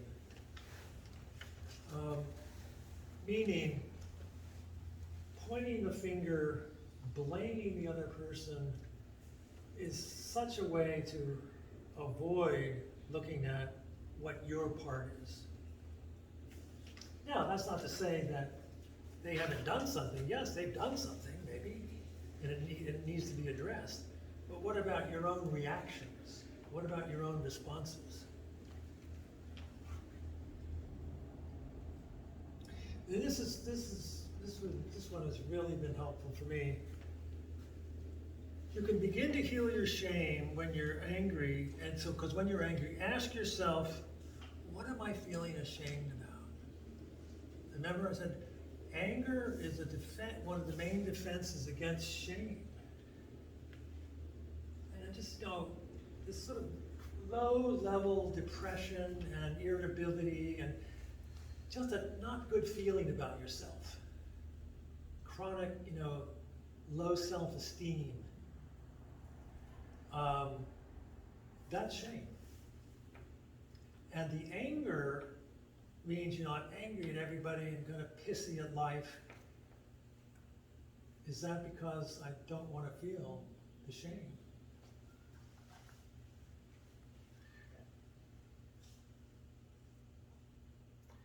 treat others with respect and look at the ways you may be shaming others and yourself at the same time. How do we do that? Being critical? By avoiding or ignoring others? How about this one? Telling others how to run their lives. Ever have someone tell you, here's what you ought to do? I mean, the well-meaning, but thanks, I didn't ask you to. Or this is one, putting people down in front of others. That's very, shaming.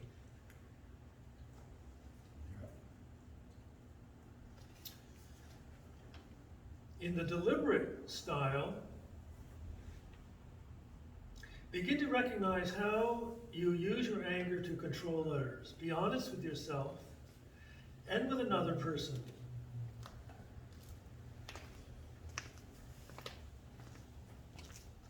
Make a commitment to give up faking anger as a way to control others. Begin to ask for what you want, basically by becoming more vulnerable.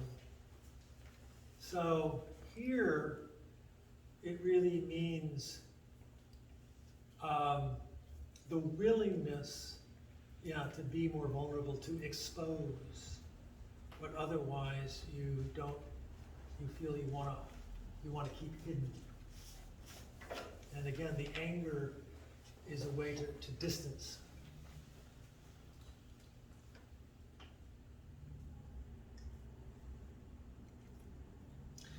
Addiction, so the addiction style. Freedom from addictive anger comes in 3 stages: calmness, moderation, and choices. What does that mean? Calmness is the trade-off for the anger rush.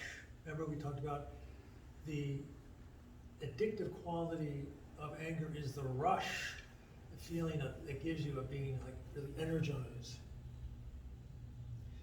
It means not giving up under pressure, staying cool when things are about to heat up.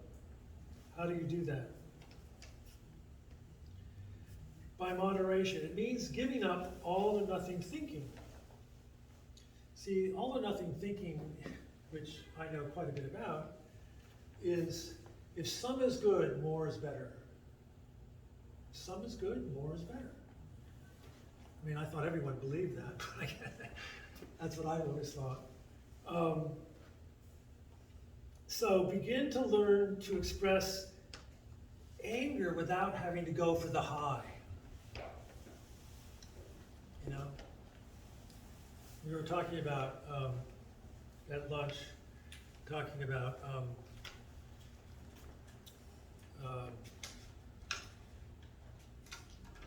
what was the word we used? Hannah? Keep on. About alcohol. Harm reduction. Harm reduction. So it's the same thing, being able to for example, to drink moderately without having to go for the usual buzz or whatever it is that usually you want to get to. Same thing. Harm reduction. So the choice is about saying no to an invitation to go for that, to go for the high.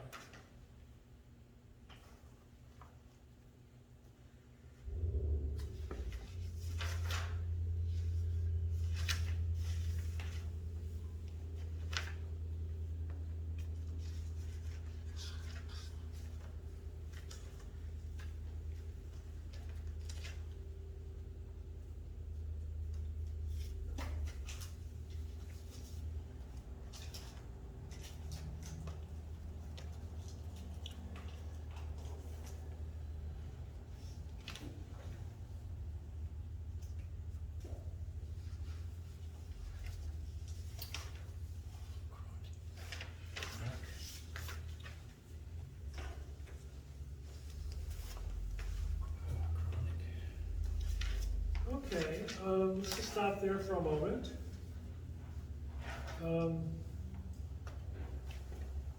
See what questions or comments? Anything you want to comment on?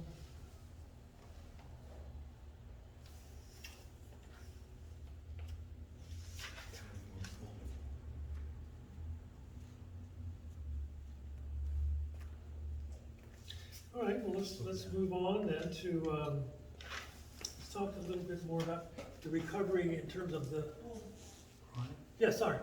So you said these are the 3 stages to recover from the addictive style as calmness, moderation, choices? What's the The third? third one, choice. What was the choice part?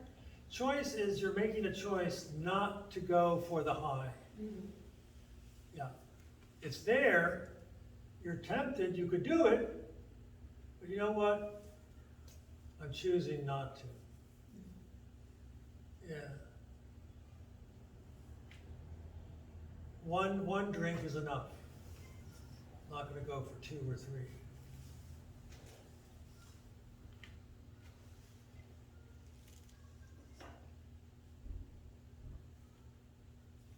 So let's talk a little bit about the moral anger, which is Chronic. Chronic anger? under the chronic style.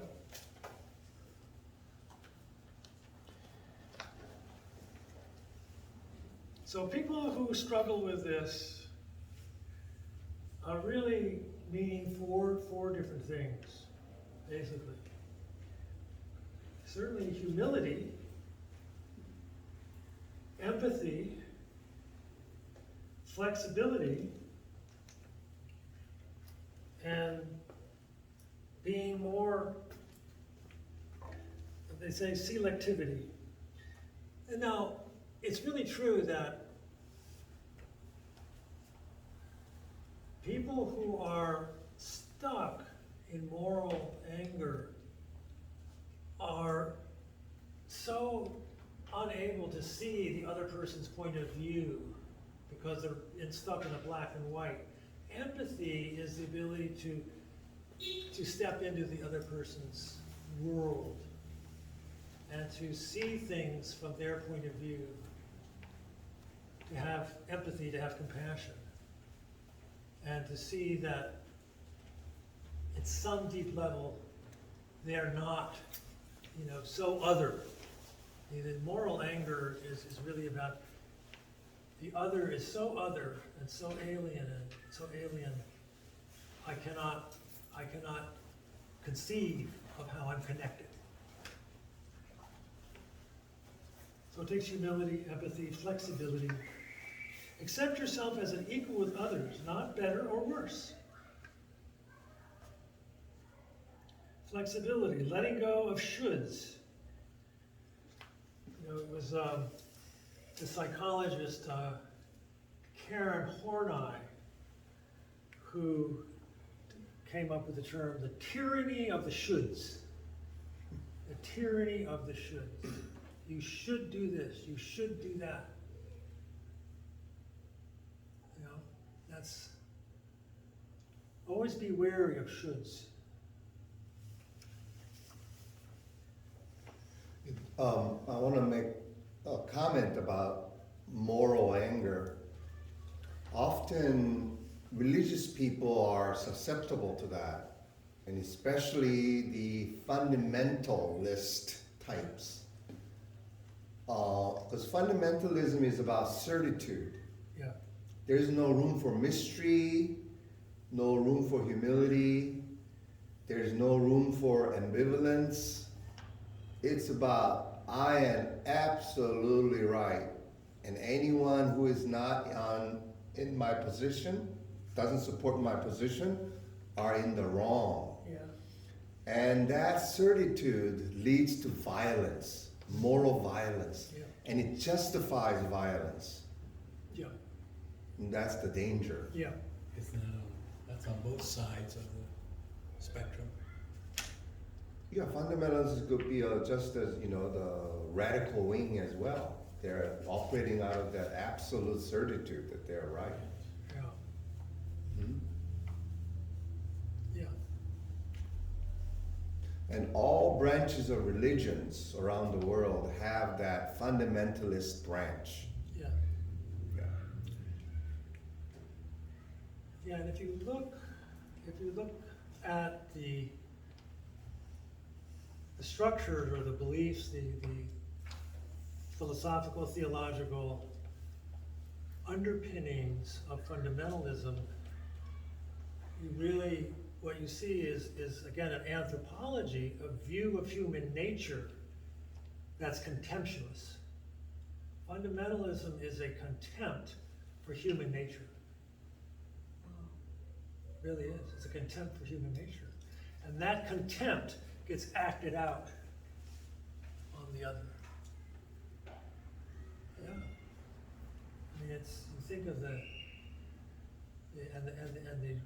whole history of religious wars and how violent it becomes.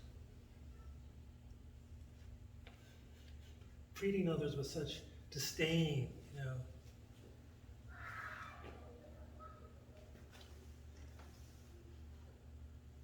Flexibility, letting go of shoulds, and hold to your beliefs, okay, but be willing to compromise.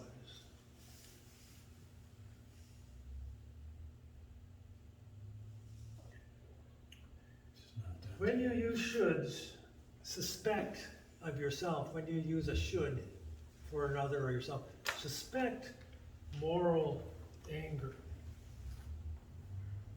Selectivity, choose your battles. Not everything is worth getting morally angry about. This is something specific for me. Like the town I live in, Sonoma, there's a crosswalk around the major road that leads into town. And since I've lived there for 20 plus years, there's never been an adequate signaling on the crosswalk. So pedestrians are subject to, the cars and cars are just oblivious. They're on their phones, whatever they're doing. And so I've almost gotten hit a couple of times. And there have been people who have been hit and killed on these crosswalks. This county is the top county For that, yeah. in California. Right. And so that creates, a sense of like, this is wrong. This is like, got pretty outrageous. I wrote to the city council, I wrote to the mayor, you ought to do this, you ought to do that, you should do this, you should do that. You should put some signs out there. So they asked me if I wanted to serve on the commission that would, get something done. But choosing your battles, and this was one I said, yes, I'm gonna put some energy into this. This is worthwhile.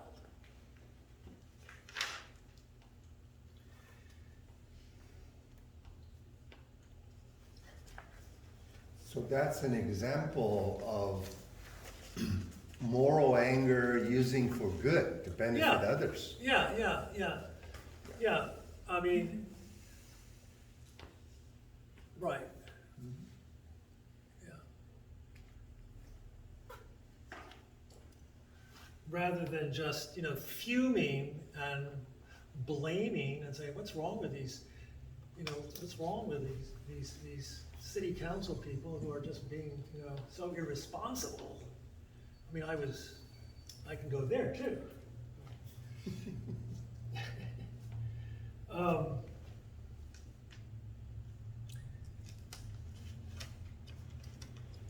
So,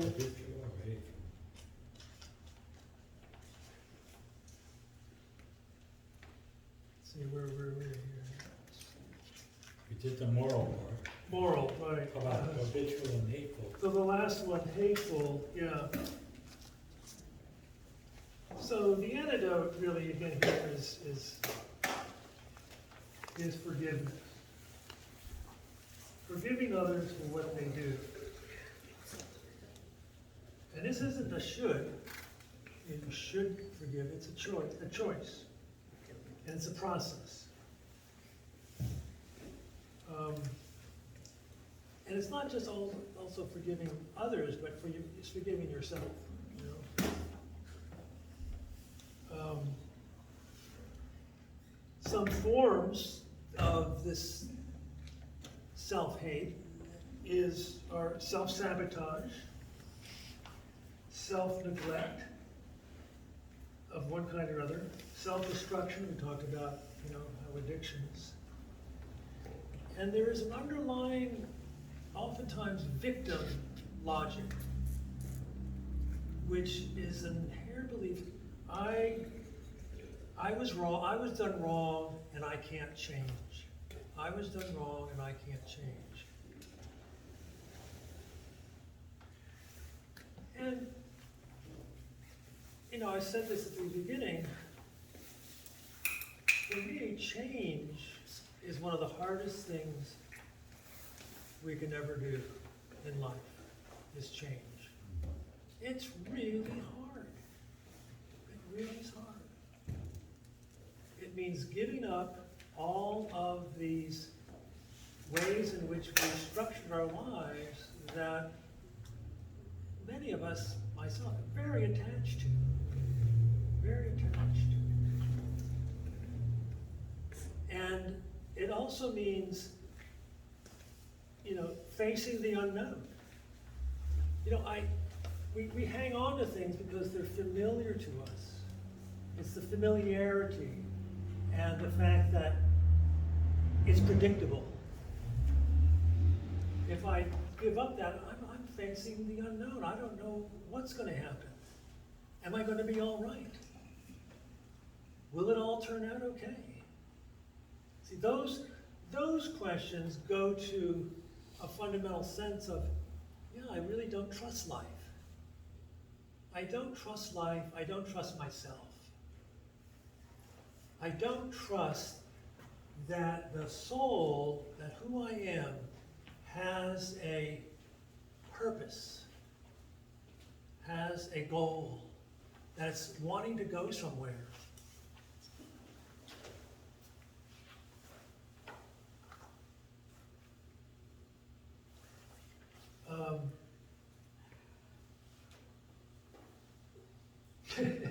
Vengeance, you know, like, these are, you know, think of all the, I mean, just about every martial arts kung fu movie is all about vengeance and revenge. Isn't it, right? Cowboy Western. Cowboy Western.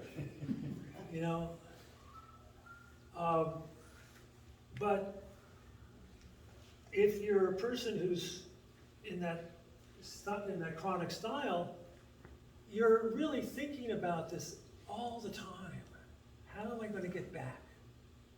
How am I going to get even? I'll never forget working with a guy for quite a while, and smart guy, but very stuck. And one of the questions that's often helpful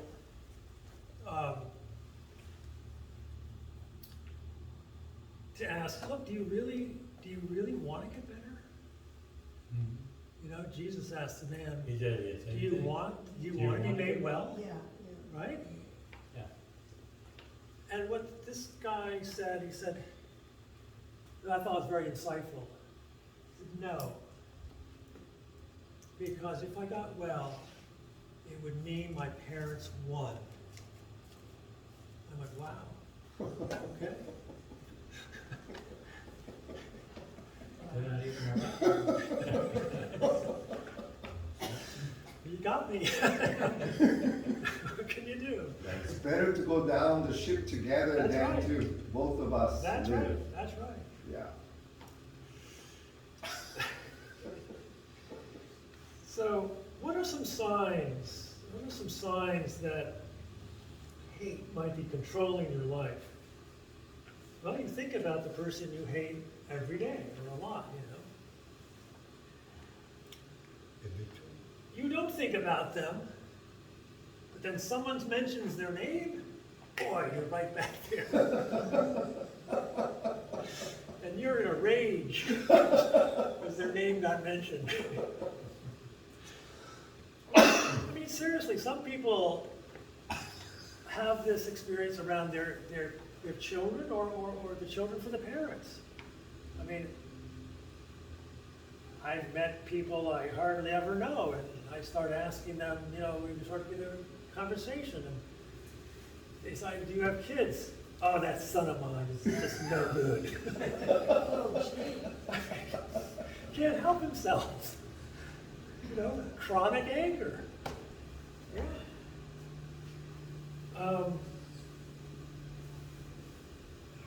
You often tell other people, you know, your story about how you've been hurt. That's a sign. And you can't imagine yourself not hating. You know, there's a part of you that likes this. Damn it.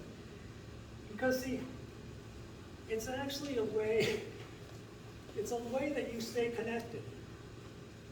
And I find this very interesting for people who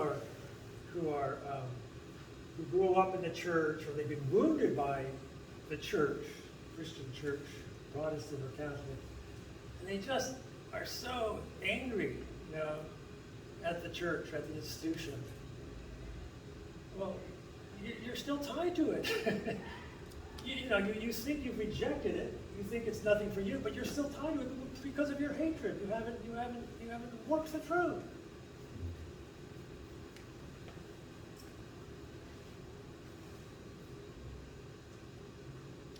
So you can't get on with your life, you feel sorry for yourself, and you feel helpless.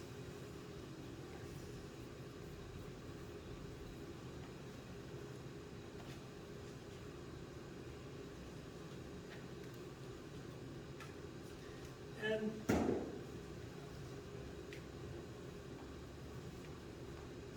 how do we change? What motivates us? This has been a very question that I've thought about a lot because I'm in the change business. Rollo May, some of you may have heard of Rollo May. He was actually a student of Paul Tillich, studied under Paul Tillich at Union Seminary, psychologist, in the sort of the humanistic existential period. And he said, we change when the value to be gained is greater than the value we're going to lose. When we're convinced that what we're going to get is greater than what we're going to lose, we change. And I thought that was very interesting. Another way to look at it, that's more of a kind of calculative, where then you're able to make a calculus based on advantage and disadvantage. But often I think change happens in two ways. One, because you no longer have a choice. Your life as it is untenable, and you are suffering, and you cannot bear this pain, staying where you are. So you came to a point where it's just not working anymore, and it's painful to stay in this place. So that's the motivation that it brought to my knees. I need to do something. I need to change. And the second way is through own intentional choice. An example will be mystics and saints. They voluntarily and intentionally choose to walk into the volcano, which will disrupt everything, because they have a faith that by doing so is an obedience to God and fulfillment of my soul's calling to become truly who I am. And through that act of annihilation, Yeah, but they do that because they're at a different level of spiritual consciousness. But most of us who are not yeah, able to do that takes external factors and circumstances Yeah. in life that forces us to Yeah. change. yeah, we need the 2x4 over the head. Yeah. Kicking and screaming. Or the frozen boots behind your rear, as the Wisconsinite would say. Yeah. Yeah, I mean, it's true. Yeah. Yeah. And I think also, in my experience, you know, I'll be 73 in June, that you just get tired of your old stuff. You just get worn out. Because it takes so much energy, you realize how much energy you're expending trying to maintain this false self, this structure that has no basis in reality, but it takes so much energy, and you're just getting more and more worn out, more and more worn out. Yeah. And you go, oh geez, you know, there's got to be more to life than this.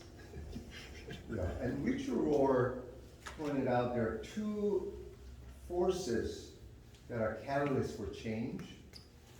And he said they are love and suffering. And of the two, he said suffering Is the more effective. greater catalyst for change. Yeah. Well, and here's the thing is that, yeah, I hear you.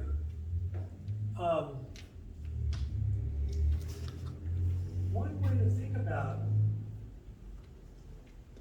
again, anger as a sacred emotion is that anger is the divine force working on your behalf to move you towards love.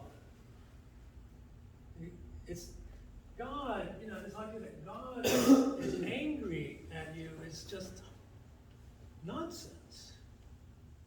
God is only angry on your behalf. On your behalf. And if you can get that, then you'll see that it's, you know, everything is working together for good, as Paul says.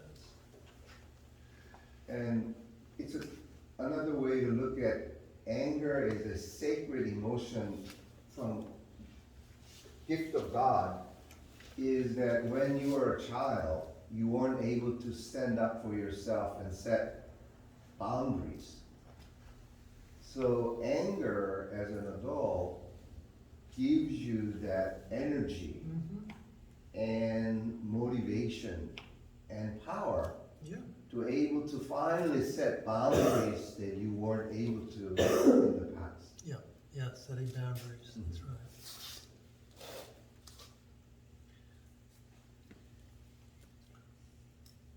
What I'd like to do with us the next bit of time we have is to have you get together amongst yourselves You want to break it into two groups? to two groups, with the three people who are the masked style, the three people with explosive, and Hannah and the one can choose which group to be a part of.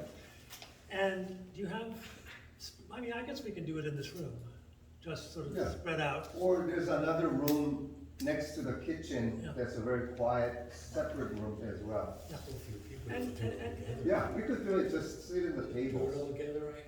Pardon? Just do it all together right here? Well, you can do it right here. Yeah, it doesn't matter, just break your chairs up and come together. And we're gonna have like 15 to 20 minutes, each of you taking, 5 minutes each, to just talk about what it is that has spoken to you. What's the part of this that's really working mostly for you right now in all of this? And just have a chance to talk with one another. And then we'll come back. So before you break up, I'm gonna give you an evaluation. It's very easy. One side, just checklist is an evaluation of our retreat today. Oh, Peter, I wanted to ask you, Uh, on moral anger, you said that there were 4 things: humility, empathy, flexibility, and what was the 4th one? Selectivity. Oh, so Selectivity. thank you.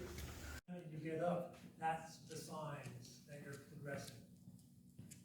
Like an example, work with a lot of people who have been in multiple dysfunctional relationships, one after another.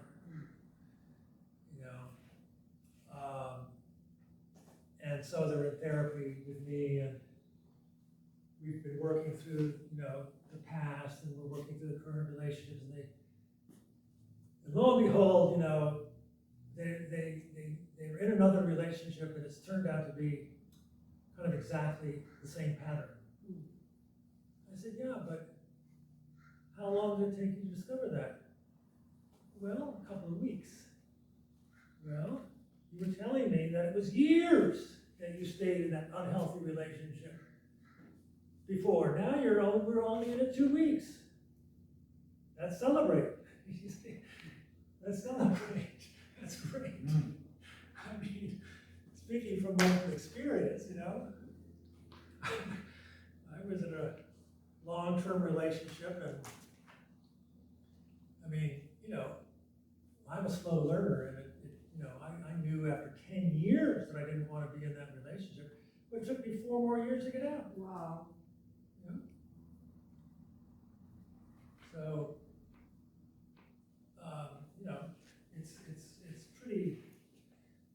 it's pretty nice. It's fairly common.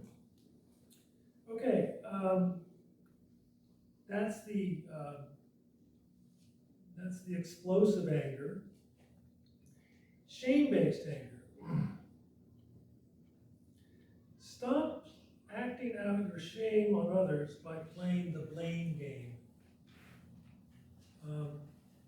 Meaning, pointing the finger, blaming the other person is such a way to avoid looking at what your part is.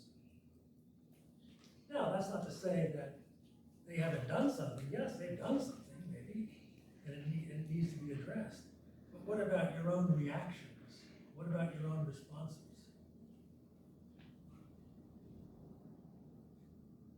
This one has really been helpful for me.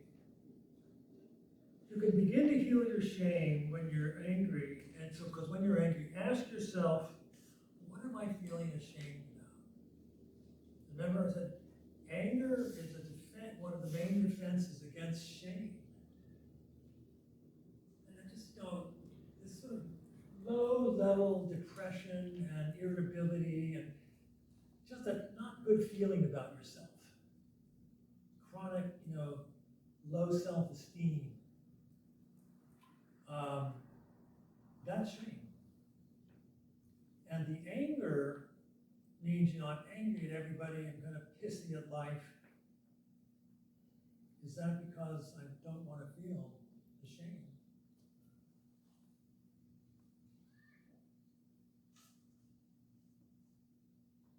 Treat others with respect and look at the ways you may be shaming others and yourself at the same time. How do we do that? Being critical? By avoiding or ignoring others? How about this one? Telling others how to run their lives. Ever have someone tell you, here's what you ought to do? I mean, well-meaning, but thanks, I didn't ask you to. Or this is one, putting people down in front of others.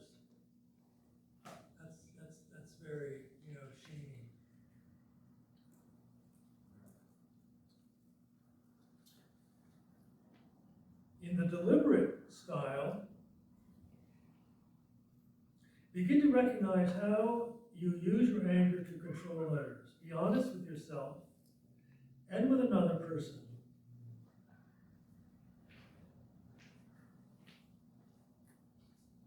Make a commitment to give up faking anger as a way to control others. Begin to ask for what you want, basically by becoming more vulnerable.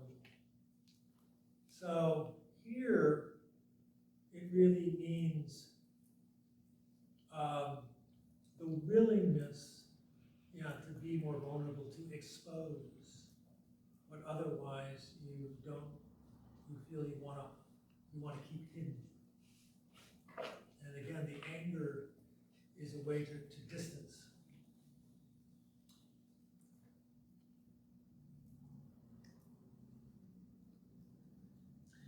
Addiction, the addiction style. Freedom from addictive anger comes in 3 stages: calmness, moderation, and choices. What does that mean? Calmness is the trade-off for the anger rush. Remember we talked about the addictive quality of anger is the rush, the feeling that gives you of being like really energized. It means not giving up under pressure, staying cool when things are about to heat up. How do you do that? By moderation. It means giving up all or nothing thinking. See, all or nothing thinking, which I know quite a bit about, is if some is good, more is better. Some is good, more is better. I mean, I thought everyone believed that. That's what I always thought.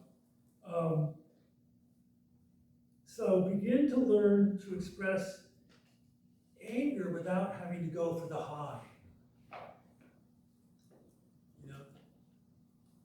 We were talking about, at lunch, talking about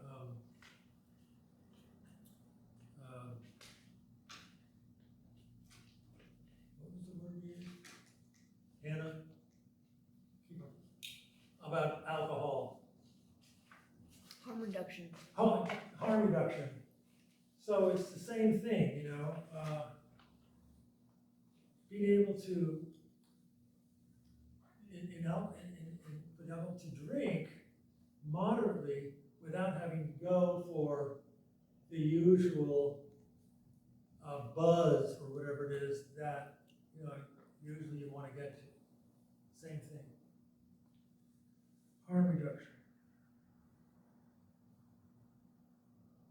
So the choice is about saying no to an invitation to go for that, to go for the high.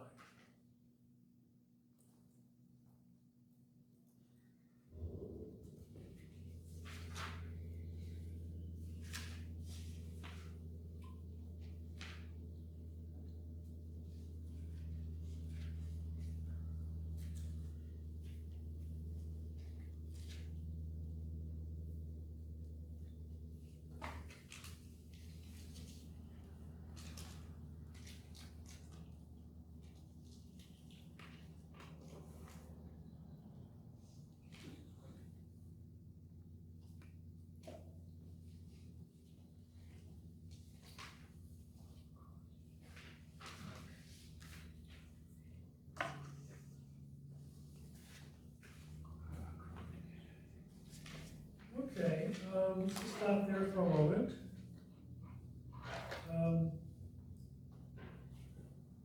See what questions or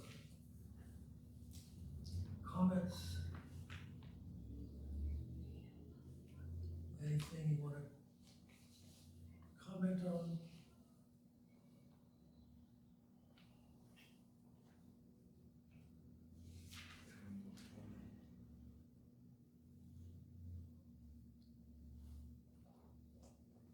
All right, well, let's move on then to, let's talk a little bit more about the recovery in terms of the, yeah, sorry.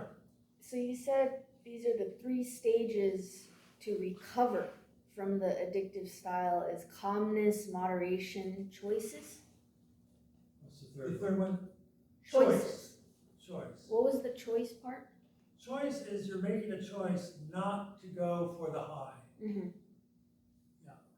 It's there, you're tempted, you could do it, but you know what? I'm choosing not to. Yeah. One drink is enough. I'm not gonna go for 2 or 3.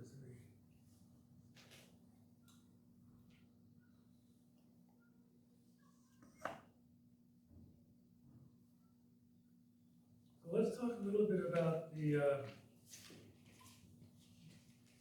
moral anger, which is Chronic anger?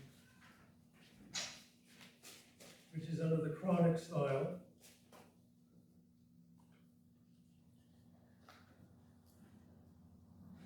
So people who struggle with this are really needing four different things, basically. Certainly humility, empathy, flexibility, and being more, they say, selectivity. Now, it's really true that people who are stuck in moral anger are so unable to see the other person's point of view because they're stuck in a black and white. Empathy is the ability to step into the other person's world and to see things from their point of view, to have empathy, to have compassion, and to see that at some deep level they are not, so other. The moral anger is really about the other is so other and so alien. I cannot conceive of how I'm connected. So it takes humility, empathy, flexibility. Accept yourself as an equal with others, not better or worse. Flexibility, letting go of shoulds. It was the psychologist Karen Horney who came up with the term, the tyranny of the shoulds. The tyranny of the shoulds. You should do this, you should do that. That's, always be wary of shoulds. I want to make a comment about moral anger. Often, religious people are susceptible to that, and especially the fundamentalist types. Because fundamentalism is about certitude. Yeah. There is no room for mystery, no room for humility, there is no room for ambivalence. It's about, I am absolutely right, and anyone who is not in my position, doesn't support my position, are in the wrong. Yeah. And that certitude leads to violence, moral violence, and it justifies violence. Yeah. And that's the danger. Yeah. That's on both sides of the spectrum. Yeah, fundamentalists could be just as, the radical wing as well. They're operating out of that absolute certitude that they're right.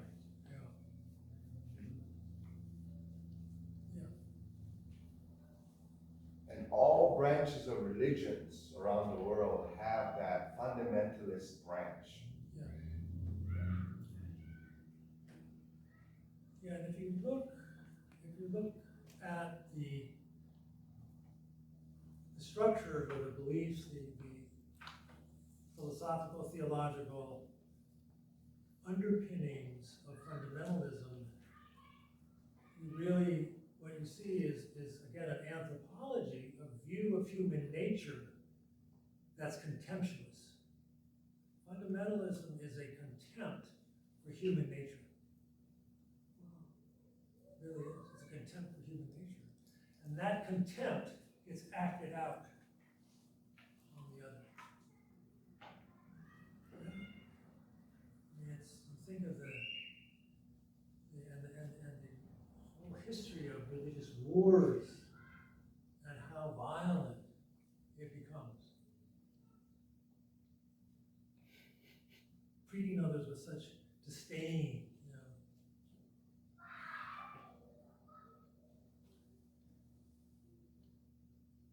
Flexibility, letting go of shoulds, and hold to your beliefs, okay, but be willing to compromise.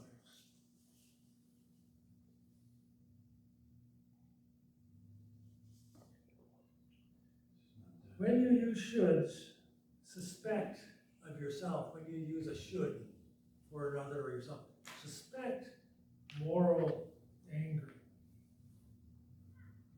Selectivity, choose your battles. Not everything is worth getting morally angry about. This is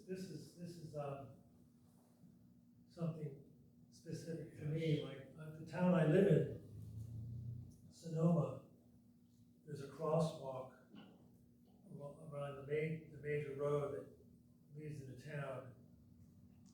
And since I've lived there for 20 plus years, there's never been an adequate signaling on the crosswalk. So pedestrians are subject to, the cars that are, and cars are just oblivious. They're on their phones, whatever they're doing, and so I've almost gotten hit a couple of times, and there have been people who have been hit and killed on these crosswalks. This county is the top county of For that, yeah. in California. Right. And so that creates, a sense of like, this is wrong. This is got pretty outrageous. I wrote to the city council, I wrote to the mayor, you ought to do this, you ought to do that, you should do this, you should do that. You should put some signs out there.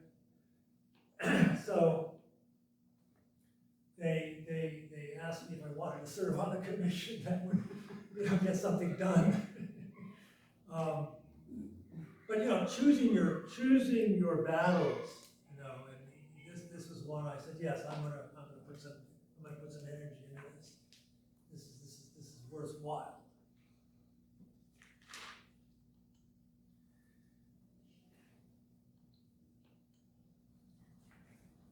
So that's an example of moral anger using for good, depending on others. Yeah. I mean, right. Yeah. Rather than just, fuming and blaming and saying, what's wrong with these, what's wrong with these city council people who are just being, so irresponsible. I mean, I can go there too.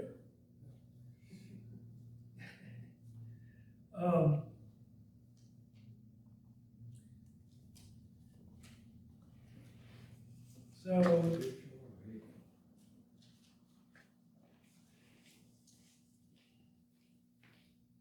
where we're moving here. It's just a moral. Moral, right. How about habitual and hateful? So the last one, hateful, yeah. So the antidote really again here is forgiveness. Forgiving others for what they do. And this isn't a should. You should forgive. It's a choice. And it's a process. And it's not just also forgiving others, but it's forgiving yourself.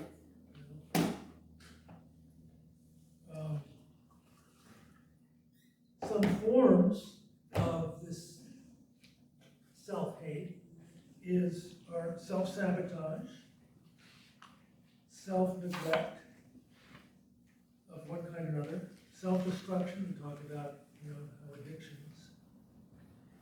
And there is an underlying, oftentimes, victim logic, which is an inherent belief, I was wrong, I was done wrong, and I can't change. I was done wrong, and I can't change. And, I said this at the beginning, for me, change is one of the hardest things we can ever do in life, is change. It's really hard. It really is hard.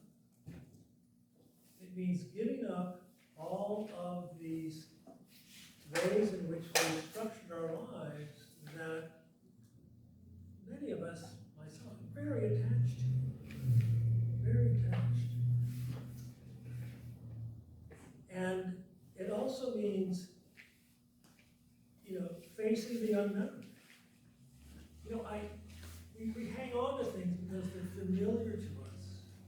It's the familiarity and the fact that it's predictable.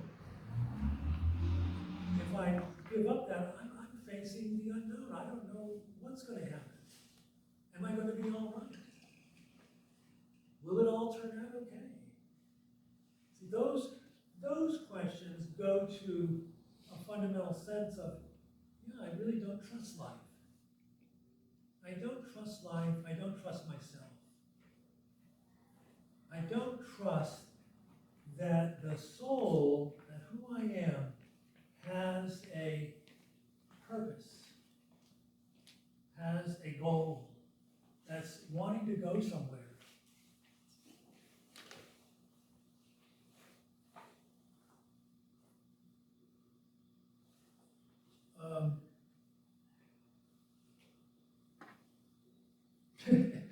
Vengeance, like, think of all just about every martial arts kung fu movie is all about vengeance and revenge. Isn't it, right? Cowboy Western. Cowboy Western. But if you're a person who's stuck in that chronic style, you're really thinking about this all the time. How am I going to get back? How am I going to get even? I'll never forget, I was working with a guy for quite a while, and smart guy, but very stuck. And one of the questions that's often helpful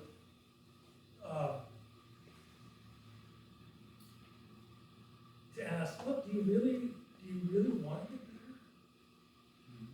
better? Jesus asked the man, do you want to be made well? Yeah. Right? And what this guy said, he said, that I thought was very insightful. He said, no. Because if I got well, it would mean my parents won. I went, wow. Okay.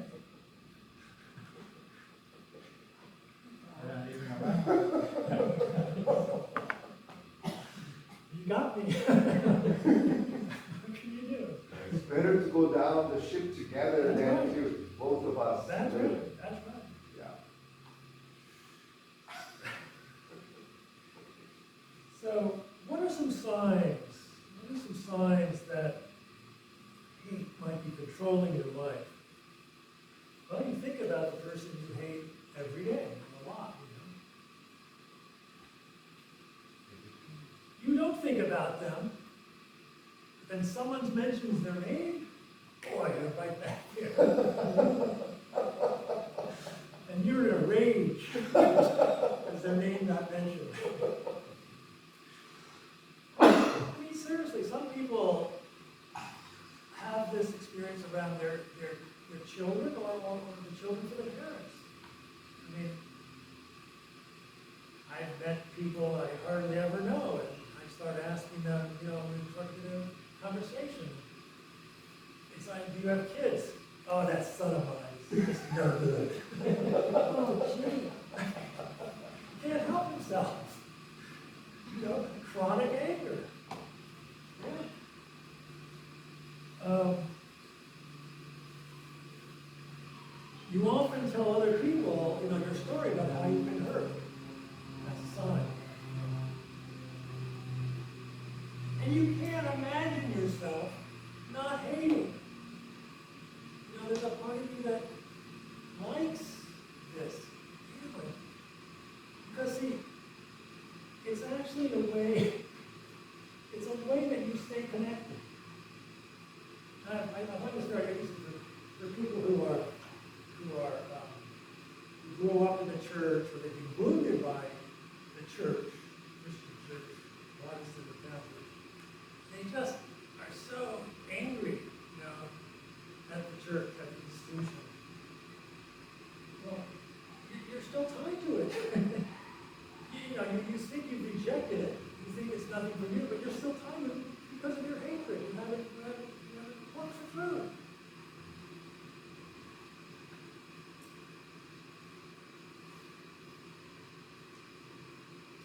So you can't get on with your life, you feel sorry for yourself, and you feel helpless.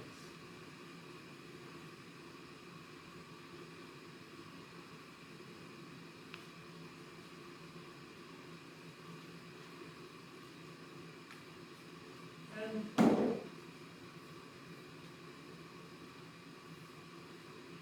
how do we change? What motivates us? This has been a very question that I've thought about a lot because I'm in the change business. Rollo May, some of you may have heard of him, Rollo May. He was actually a student of Paul Tillich. Studied under Paul Tillich at Newman Seminary, psychologist, in the sort of the humanistic existential period. And he said, we change when the value to be gained is greater than the value we're going to lose. When we're convinced that what we're going to get is greater than what we're going to lose, we change. I thought that was very interesting. Another way to look at it, that's more of a kind of calculative, where then you are able to make a calculus based on advantage and disadvantage. But often I think change happens in two ways. One, because you no longer have a choice. Your life as it is untenable, and you are suffering, and you cannot bear this pain, staying where you are. So you came to a point where it's just not working anymore, and it's painful to stay in this place. So that's a motivation that it brought to my knees. I need to do something. I need to change. And the second way is through own intentional choice. An example will be mystics and saints. They voluntarily and intentionally choose to walk into the volcano, which will disrupt everything, because they have a faith that by doing so is an obedience to God and fulfillment of my soul's calling to become truly who I am. And through that act of annihilation, but they do that because they're at a different level of spiritual consciousness. But most of us who are not able to do that takes external factors and circumstances in life that forces us to change. Yeah, we need the need the 2x4 over the head. Yeah.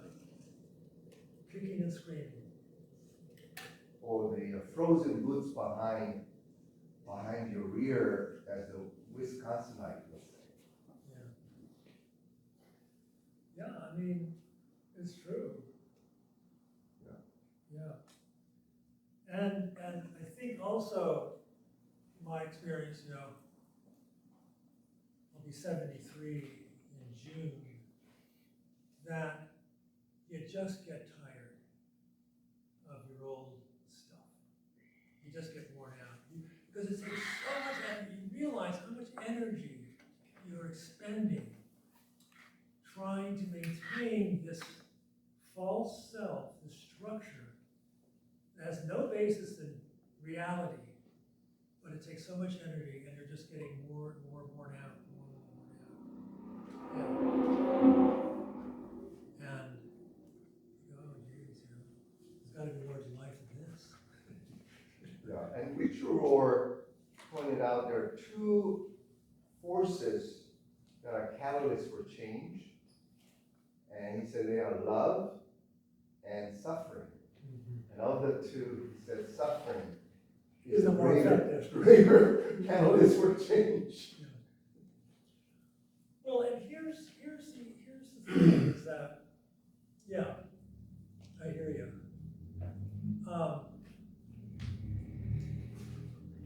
One way to think about,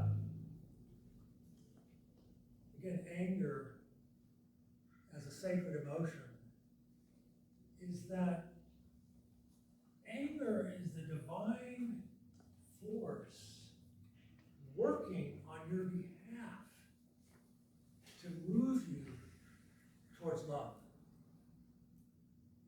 It's God, you know, this idea that God is angry at you is just nonsense. God is only angry on your behalf. On your behalf.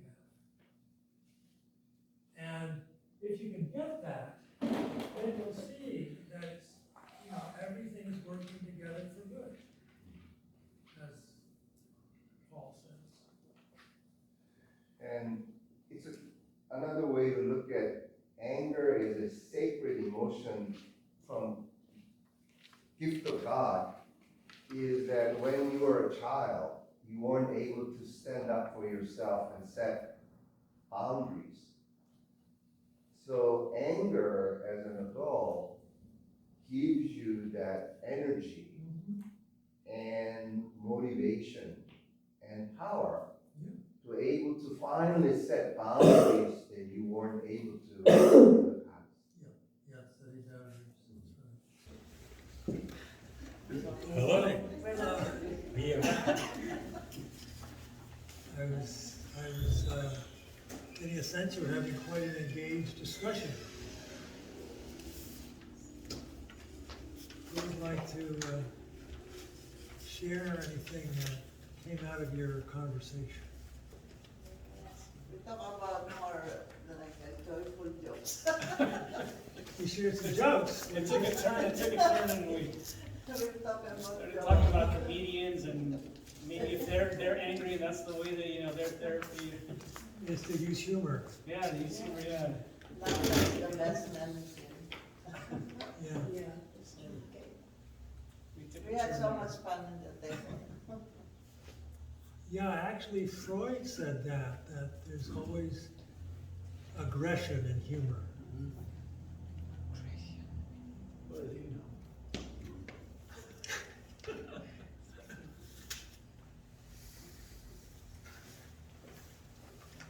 So what things specifically, you know,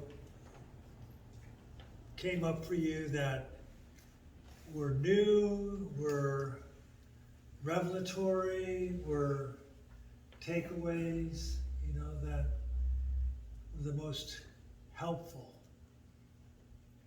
Slow down. Slow down. That was, uh-huh. You're in the explosive style. Right, okay. So that's your challenge, huh?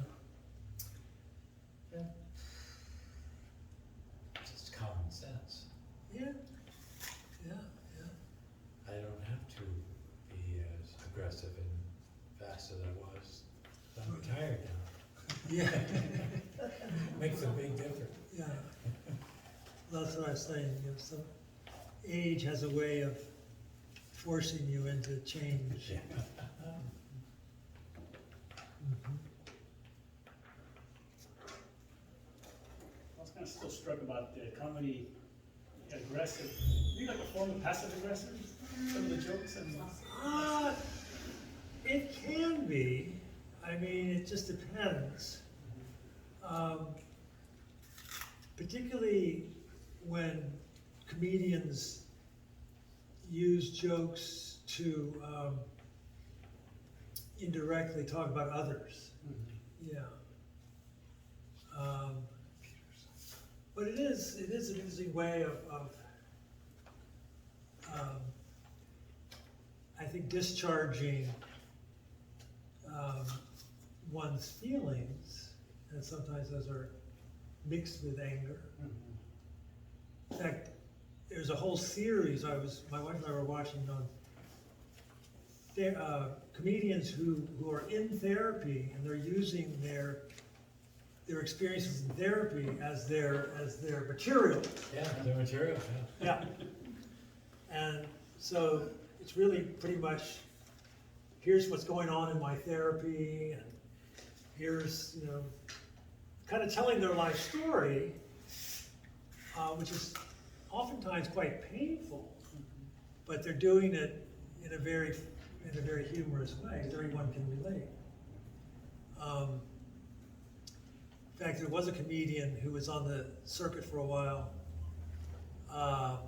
used to live in Petaluma, I'm trying to remember his name, but one of his first acts, and I've seen him live, I can't think of it, but it was Only the Truth is Funny. Only the Truth is Funny. And he pretty much was that same kind of thing, is just telling it like it was without any sort of censoring. And it was funny.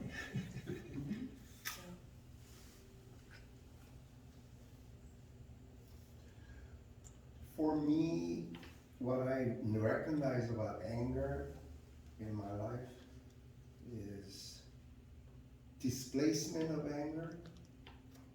So where you got that anger, and if you cannot give it back to the source, the original source, then I will then displace it to someone else. Yeah. So a man who got scolded by his boss comes on and kicks the dog or yells at Yes, the kids and yes, so yes. forth, right? Yeah. So I think that's important. Yeah. And then secondly, when I'm not able to stand up, when I'm angry, but when I was angry and expressed it and I got punished for it, then I am having to relearn Yeah. how to use the source of anger in order to have the energy and the courage to stand up to someone who has violated me or Yeah. wronged me, instead of becoming silenced Yes. because of the trauma of your childhood. Yeah.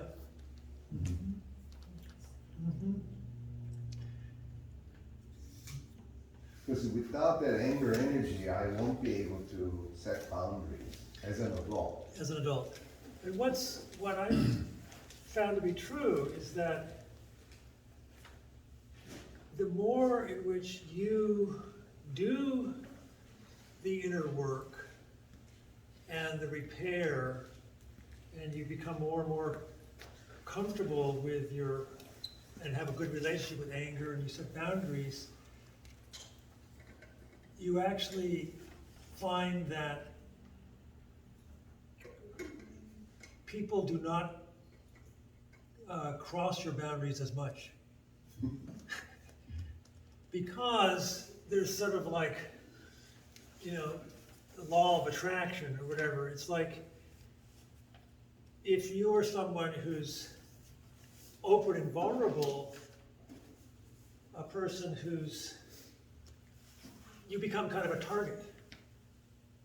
You become kind of it's someone who, it's not unconscious, but I can discharge on you knowing that I can probably get away with it.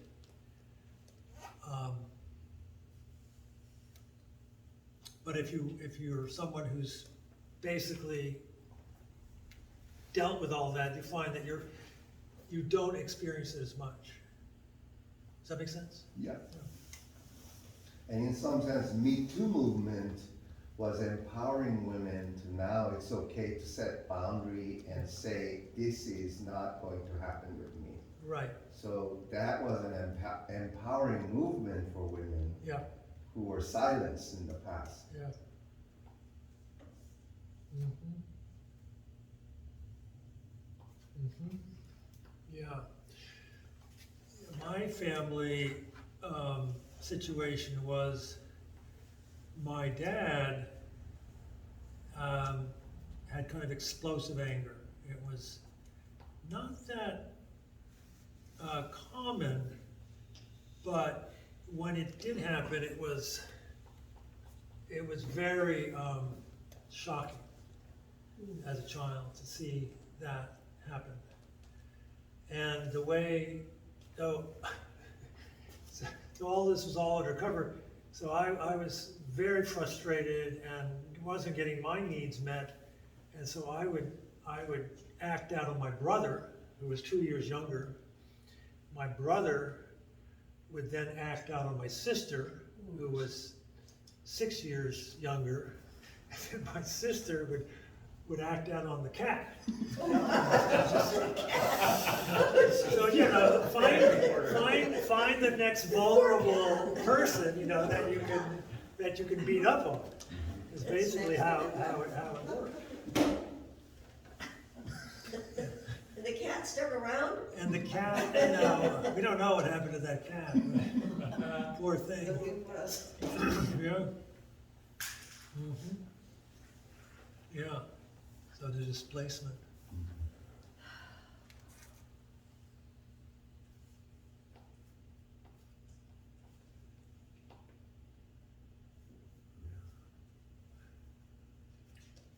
Okay. We're looking for pearls of wisdom. Sorry? We're waiting for pearls of Well, I wisdom. have no more pearls, so I'm waiting for you to come up with your pearls. I'm sure you have some. You know, when I came to the United States, we had a lot of incidents of Korean men, immigrant, you know, who came in the early 70s. And these men had higher status back in Korea. They were lawyers, doctors, you know, they had a big business, you know, like a store that they owned, and they had servants and workers who worked under them, and they came to America, they don't speak any English. So they cannot practice law or medicine or anything like that. So they end up becoming a janitor at the airports, you know, menial jobs. Wow. So their self-esteem is really down. And then when they came home with their sense of shame that they feel about who they are and they find themselves here in America. And then their wives, you know, would harp on them for whatever that they're not doing adequately or whatever. So the wife beating started to happen. Oh my. Well, it's not oh my, that's what happens with men who have low self-esteem and are shamed by it. Mm-hmm. And they need to not to feel that shame. And so their children or spouses make them feel small. Well, they're the targets of for them to act out their shame. Mhm. So we had to have community service on counseling. Counseling these families of, you know, abused wives and, you know, violent men. But they said that is the phenomenon because of that situation that Situation, yeah. immigrants found themselves. Mm-hmm.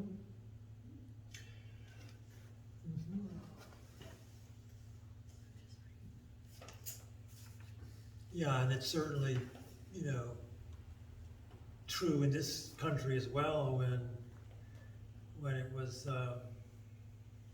men's role was basically as the breadwinner, the one who went out and worked, and so locked into that if that wasn't any longer possible for whatever reason, it just the feelings of worthlessness, failure, the humiliation, and anger. Right now, with the manufacturing jobs that, you know, Midwest and steel mills and coal miners, they, without any college degrees, right out of high school, they were able to make a middle class life. They were able to buy a home, support their kids. But manufacturing jobs, as you know, got all sent overseas where it's a cheaper labor. And so manufacturing started to close. And so these men suddenly found themselves unable to provide the middle class life that their parents and grandparents were able to do exactly the same. Right. So there's a real deep sense of failure and shame. And this is where the demagogue comes in, where, you know, like former president will able to tap into that white shame and rage and say, this is not your fault. It's actually the immigrants. It's the people of color. It's this radical left, you know, women, feminists. Whatever that is, it gives them no longer have to own their shame. Oh, it's not my fault. I can then blame these scapegoat targets Blame game. so that I don't have to feel ashamed of my lot that I find myself. That is what's going on. That is, yeah.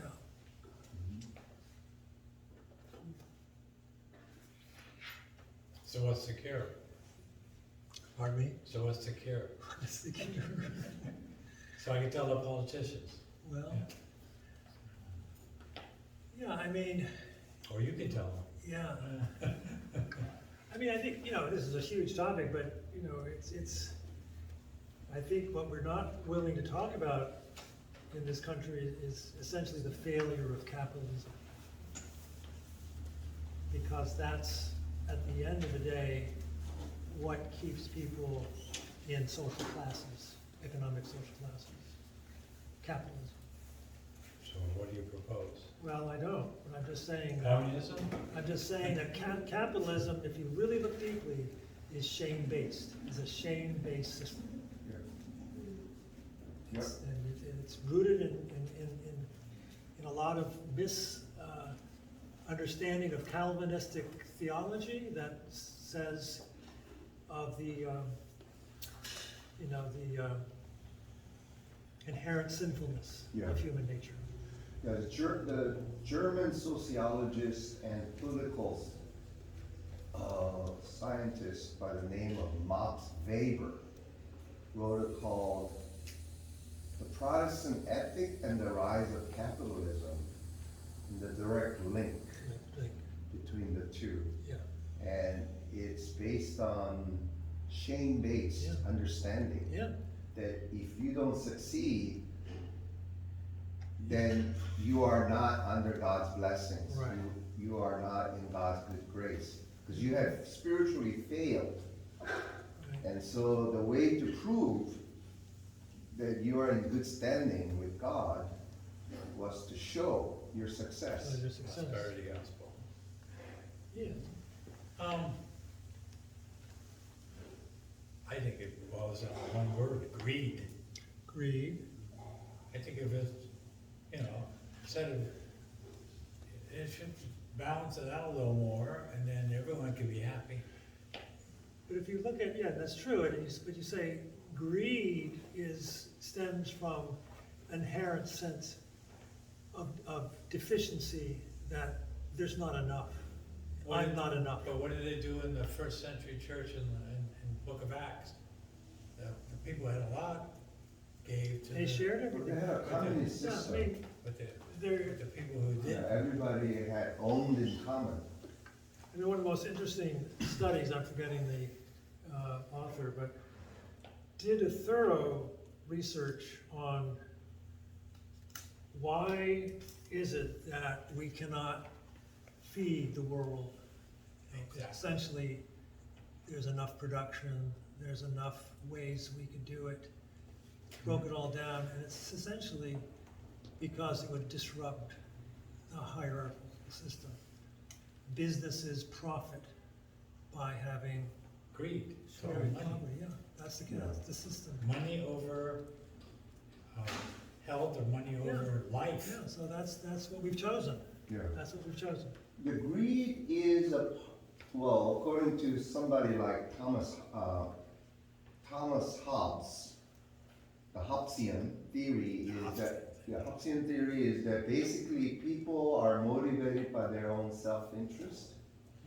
So that is given, that's a human condition, human nature, and the only way, for example, greed can be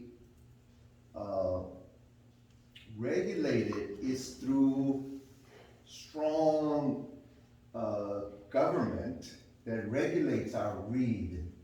So capitalism, when it's not regulated, you have this great inequities of haves and have-nots because everybody's driven by their own self-interest. If you're a billionaire, I want to be a trillionaire, and so forth. So Just a little more. So, if you look at a country like Scandinavian countries or Denmark, the Northern European Right. countries like that, they have a very strong socialism, meaning everybody pays into it, higher tax, but people's survival basic needs are all taken care of. The basic needs. Basic needs, my health, universal health care, universal education. There is no student debt. Everything, if you want to be educated and serve your community through your higher education, great. If you want to be, gardener, that's what you love to do, or artist, or whatever, all your basic needs are taken care of from from cradle to grave. And the happiest countries in the world, as they measure, they have a number of items how they measure healthcare system and all that, education, safety, longevity of life, is this socialist countries, Scandinavian countries. And they're the happiest people. And you say, why are they happy? They say, we don't have to stress over how I'm gonna pay my debt, how I'm gonna take care of my long-term health care when I get old. Do I have enough money to put roof over my head and put food on the table for my kids? All that's taken care of, and everybody pays into it. And so the income gap is much narrower there between doctors and kindergarten teacher. Salary isn't as like here, where the CEO of a company or banker or whatever. So everybody feels more or less equal, and About power here. people are willing to share That's what we're not doing. their resource to ensure everybody's taken care of, and that's their value. That's their value. It's community. And so people live longer, people are happier, because they don't stress about all these things that stress us out. And I think that's something to look at, Oh, yeah. yeah. something to, But all the rich and the bankers are not gonna vote for it, because they're gonna lose stuff then. yeah. Yeah, so, because Sweden and those countries have been practicing this for a long time. Right. So it flows, it's part of the country. Mhm. I've been there and the people are just all equally happy. Right, they only work 4 days a week, Yeah. they have 3 months vacation, paid maternity leave, I'm like just going- 6 months paid maternity leave and paternity leave. and- Congress, what do you not learn from that? You do that anyway, they do it anyway, Yeah. they take all vacations all the time. Yeah, they're more civilized and they understand the quality of life and the importance of that. And has anyone seen, it's quite old now, several years, Michael Moore's film, Yeah. Dude, Where's My Country? Seen that? It's really worth watching. What he does is he visits, I don't know, 5 or 6 different countries. Italy, some Scandinavia countries, each one looking at a different system, healthcare, education, prisons, I can't think of them all. And he goes into these places and he talks to the people, sometimes just the ordinary people, or he talks to people in government, let's say about, let's say it's education. And he says, God, this is just a great idea. You know, the way you've set up your educational system. Where did you get this idea? Well, actually, we got it from you. One Before after we the changed. other after the other, the ideas originated From us. from us. And they are the ones who implement them. So that's why he goes around, so he has the flag, and he goes, I'm taking back my country. I want this back. It's really quite good. Well, if it's called Where Is My Country? I think it's called Dude, Where's My Country? Dude, Dude? where's my country? Yeah, where's my country? Right, well, we think of these things, but then we don't implement them. Yeah, It stays the status quo, yeah. so why Yeah. do you We're back expect to to we're change? back to change. Yeah. We don't want We're to living in change. insanity again, we keep doing the Yeah. same thing over and over. America is addicted to hyper-individualism. That Oh, is the yeah. word, Yeah, individualism. hyper-individualism with the slogan, pick yourself up from your own bootstrap. Yeah. I am a self-made man. That is, to say that is to say, wow, you are great, you are strong, you are the man. But in these socialist countries, their value is, we are in this together and we're gonna do it together and we look out for one another. That's their value. And they are happier people because of it. America is a much more fractured, isolated, and lonely place to live.